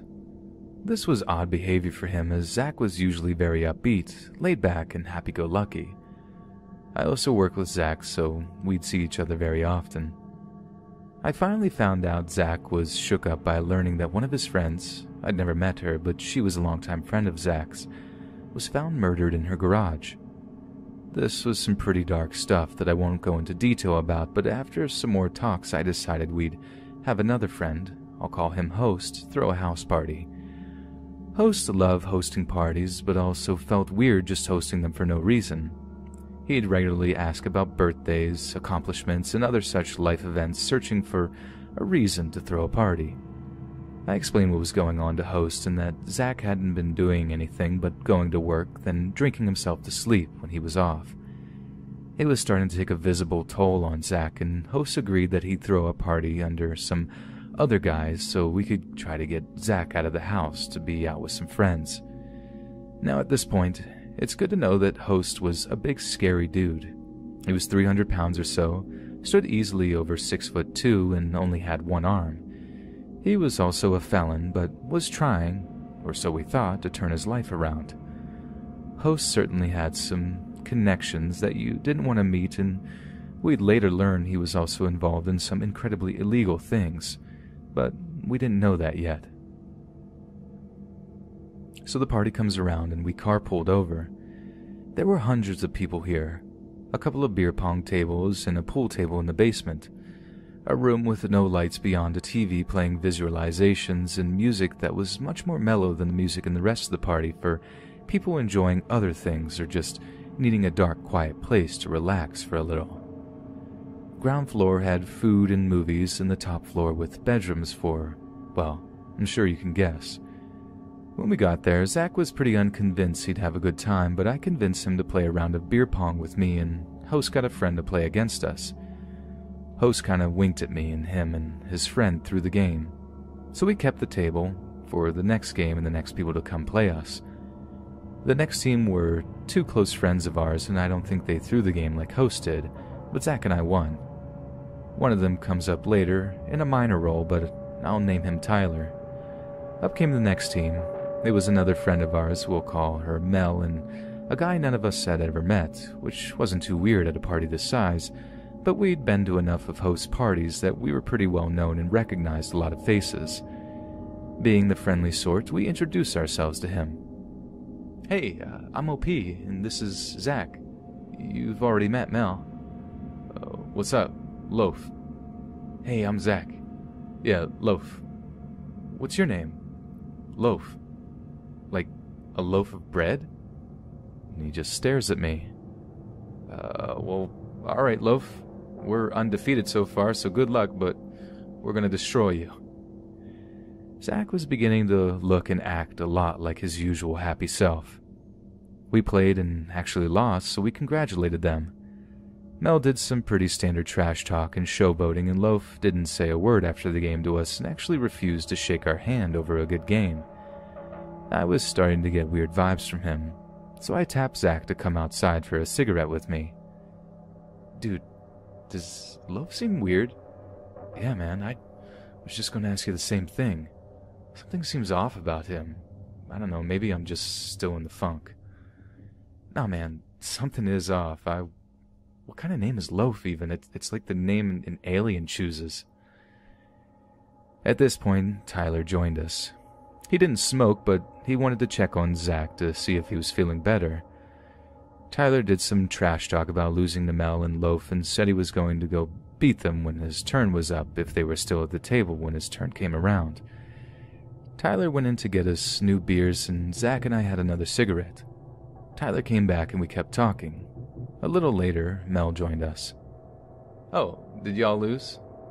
"No, that dude just walked away in the middle of the game without saying anything. He's super sketchy." "Yeah, we were just saying that. Maybe he's going to drug someone. Maybe he's a murderer." Tyler then realized how bad of a joke that was in front of Zach and excused himself to tell host to keep an eye on this guy, as we all had that same weird vibe about him. Zach and I stayed outside and just kind of talked about the friends he lost. A little while later, we went back inside, and Tyler and his friend were dominating the beer pong table, but we couldn't find Loaf. We found host and asked if he had seen him. All host said was very calm and cold. He left. It was an odd answer, but we didn't think much of it. The night went on a little longer, and at one point, Tyler had told us that when he went to warn host, he was already talking to Loaf about something and could tell he wasn't invited to the conversation by their hushed tone, body language, and glare as he approached. As he walked away, he heard host beginning to raise his voice and tell something to the effect of, "You don't bring that stuff around my house." When Tyler turned around, host had Loaf pinned to the wall by his neck and was beating him in the face with the stump of his other arm. Loaf left shortly after this, and Tyler made himself scarce, pretending like he saw nothing. The rest of the night was uneventful. A few weeks later, though, Mel, Tyler, Zach, and a few others were blowing up my phone around 8 a.m. I woke up to see what the commotion was and learned Loaf wasn't his name at all. He was on the news arrested under suspicion of multiple murders, one of which was actually Zach's friend. We played beer pong with the guy who was later convicted of murdering Zach's friend. A little later, we learned host was dealing cocaine, facilitated a prostitution ring, and was upset with Loaf for confessing a murder he did that night. We suspect host was worried that the cops may have followed him here, and that was the stuff he couldn't be bringing around here. A little while later, host had his house raided and was arrested for a number of things.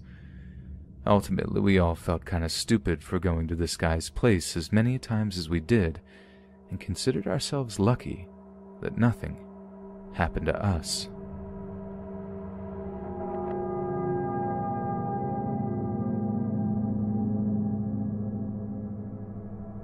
My entire life, my dad has been a bus driver, and because of this, I grew up loving riding on buses.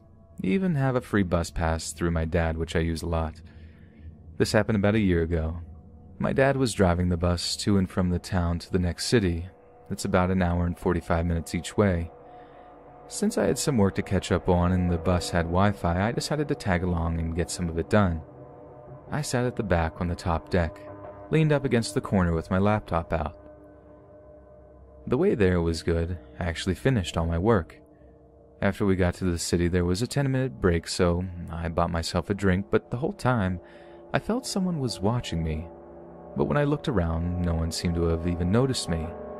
Everyone was busily walking to their buses, but I just couldn't shake the feeling. After I bought my drink and did my thing in the bathroom, I went out and boarded the bus with my dad. I walked upstairs and sat back down in my original seat. As the bus pulled away, I still felt someone was watching me, so I moved to about halfway down the bus so I would be closer to the stairs and therefore closer to my dad. However, because I still had an hour and a half, I didn't want to sit downstairs in case someone tried to sit next to me. Fast forward half an hour. I have 1 hour remaining till I get off, and that's when I notice him. A very tall man, probably around 6'3", walking down the bus, neck bent to the side so he didn't bang his head. He sat down in the seat across the aisle from mine. He just sat down and stared at me. For the next half an hour, he just sat and stared. He didn't move. He didn't even seem to blink. I decided at the next stop to pretend to get off and go sit downstairs. Someone rings the bell. I stand up before the bus has stopped moving and walk downstairs. The tall guy follows me closely. He was pressed up against me as I stood on the bottom step, waiting for the bus to stop so I wasn't thrown forwards. I moved to sit at the back of the bus. The back rows of the downstairs of the bus had 5 seats facing forward and then 2 seats facing backwards on each side. I sit on one of the backwards-facing seats in front of an older lady, late 30s or early 40s. The guy follows me and sits on the middle back seat facing forward, staring at me. I give the woman in front of me these help-me eyes as best I could. She gave me a brief, sympathetic smile before picking up her stuff and pressing the bell to get off the bus. I had 50 minutes left. The man moved seats, sliding over so he sat in the seat diagonal from me with his feet on the seat next to me, preventing my escape. The next 30 minutes were agonizing. He stared at me. He stared into my soul. It was terrifying. He was tall and imposing, but his face was soft. He was a very skinny man, but his face was chubby and strange-looking. I usually associate chubby faces with smiles and happiness, but his was different, contorted and sour-looking. Pulling up to the bus station in my town. Less than a minute and I'm free, and that's when it happened. As soon as he stood up to get off the bus, he smiled and waved at me. I, trying not to offend him, lifted my hand and put it back down again. I turned to grab my bag off the floor, and he did it. He basically jumped on top of me. He held me down and tried to kiss me. I screamed at the top of my lungs, and my dad moved quicker than I'd ever seen out of the cab. My dad is 6 foot tall and over 300 pounds, so he's a huge-looking man, especially in a bus. He screams at the man, "To get off my daughter, James, before I get you off her." I've never heard anything so loud in my life. This man flew off of me and ran towards my dad, who stepped into the gap between some seats to let him pass. The man ran. He ran off the bus and just kept running until he went around a corner and I couldn't see him. My dad walked over to me and hugged me. He just held me for a good minute, apologizing me to the whole time. After I got home that night, my dad explained to me who the man was. His name was James, and he's known for doing this to women, staring at them and then trying to kiss them before he gets off. He's deaf and dumb and uses that as his defense, saying that he didn't know that they had to say no despite people shoving him away and once breaking his nose. They had tried to get him banned from the buses, but he wrote a complaint to the head office and they revoked the ban without consulting the depot. The next day, my dad pulled the footage from the bus and sent it to the police, but nothing ever came of it besides him having a permanent, unrevocable ban from riding on anything owned by the company. That's buses, some metro trains, and a couple of ferries. James, the bus guy, stopped me from riding buses for at least 6 months. Even now, I'm apprehensive about riding buses alone.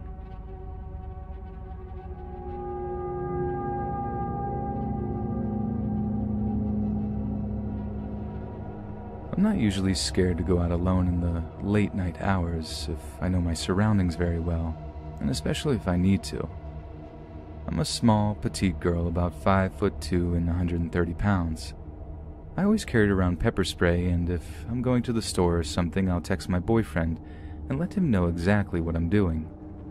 Sometimes I'll even send him my current location to let him know exactly where I'm at in case anything goes south. On this day, I was heading to work at a bar and didn't have time to stop and get gas beforehand. After work, I had planned to visit my boyfriend who lives about 80 miles away. Once I got off of work, I knew I needed to get gas, and it was extremely late, about 2 a.m. I usually stop at this gas station on my way to the city my boyfriend lives in, for several reasons. The inside is open, it's brightly lit, the cameras are up to date, there's always a guy inside, and he lets me use the bathroom even though it's designated for employees, so it's pretty nice. On my way driving there, I look around at the other stores and places and notice a blue truck parked at another gas station across the street. I'm waiting for the stoplight and look to my right. The gas station I'm going to is directly across from this gas station. There's a car just parked at a pump with no one pumping gas, no one around, and the gas station is obviously closed. So as I'm looking, I think, yeah, that's definitely odd. I turn my head straight and the street light turns green and I proceed to the other gas station across the street. I see another car there, so I'm thinking, thank God there's another person. I go inside, give the cashier some money, and then proceed back to my car. I left my phone in my car and had the gas door open, and my keys have pepper spray, so I had that ready. As I'm standing there waiting, the guy at the other pump leaves, and I'm like, oh boy, now I'm alone at that pump. I'm staring at the gas station across the street. The blue truck has probably been parked there for maybe 7 minutes now, and if you're using debit, that's probably a long time to be at the pump. It was there as I drove here, there as I pumped gas, and is going to be there once I leave. Right when my gas is almost finished, a guy starts running from across the street. He looks disheveled, not homeless, but hasn't showered for a couple of days. He wore a black, faded, oversized hoodie, baggy jeans, and he was bald. His beard was a bit grown out, and he was Hispanic. He looked to be about 35 to 40 years old, or maybe younger. I'm a bad judge when it comes to age.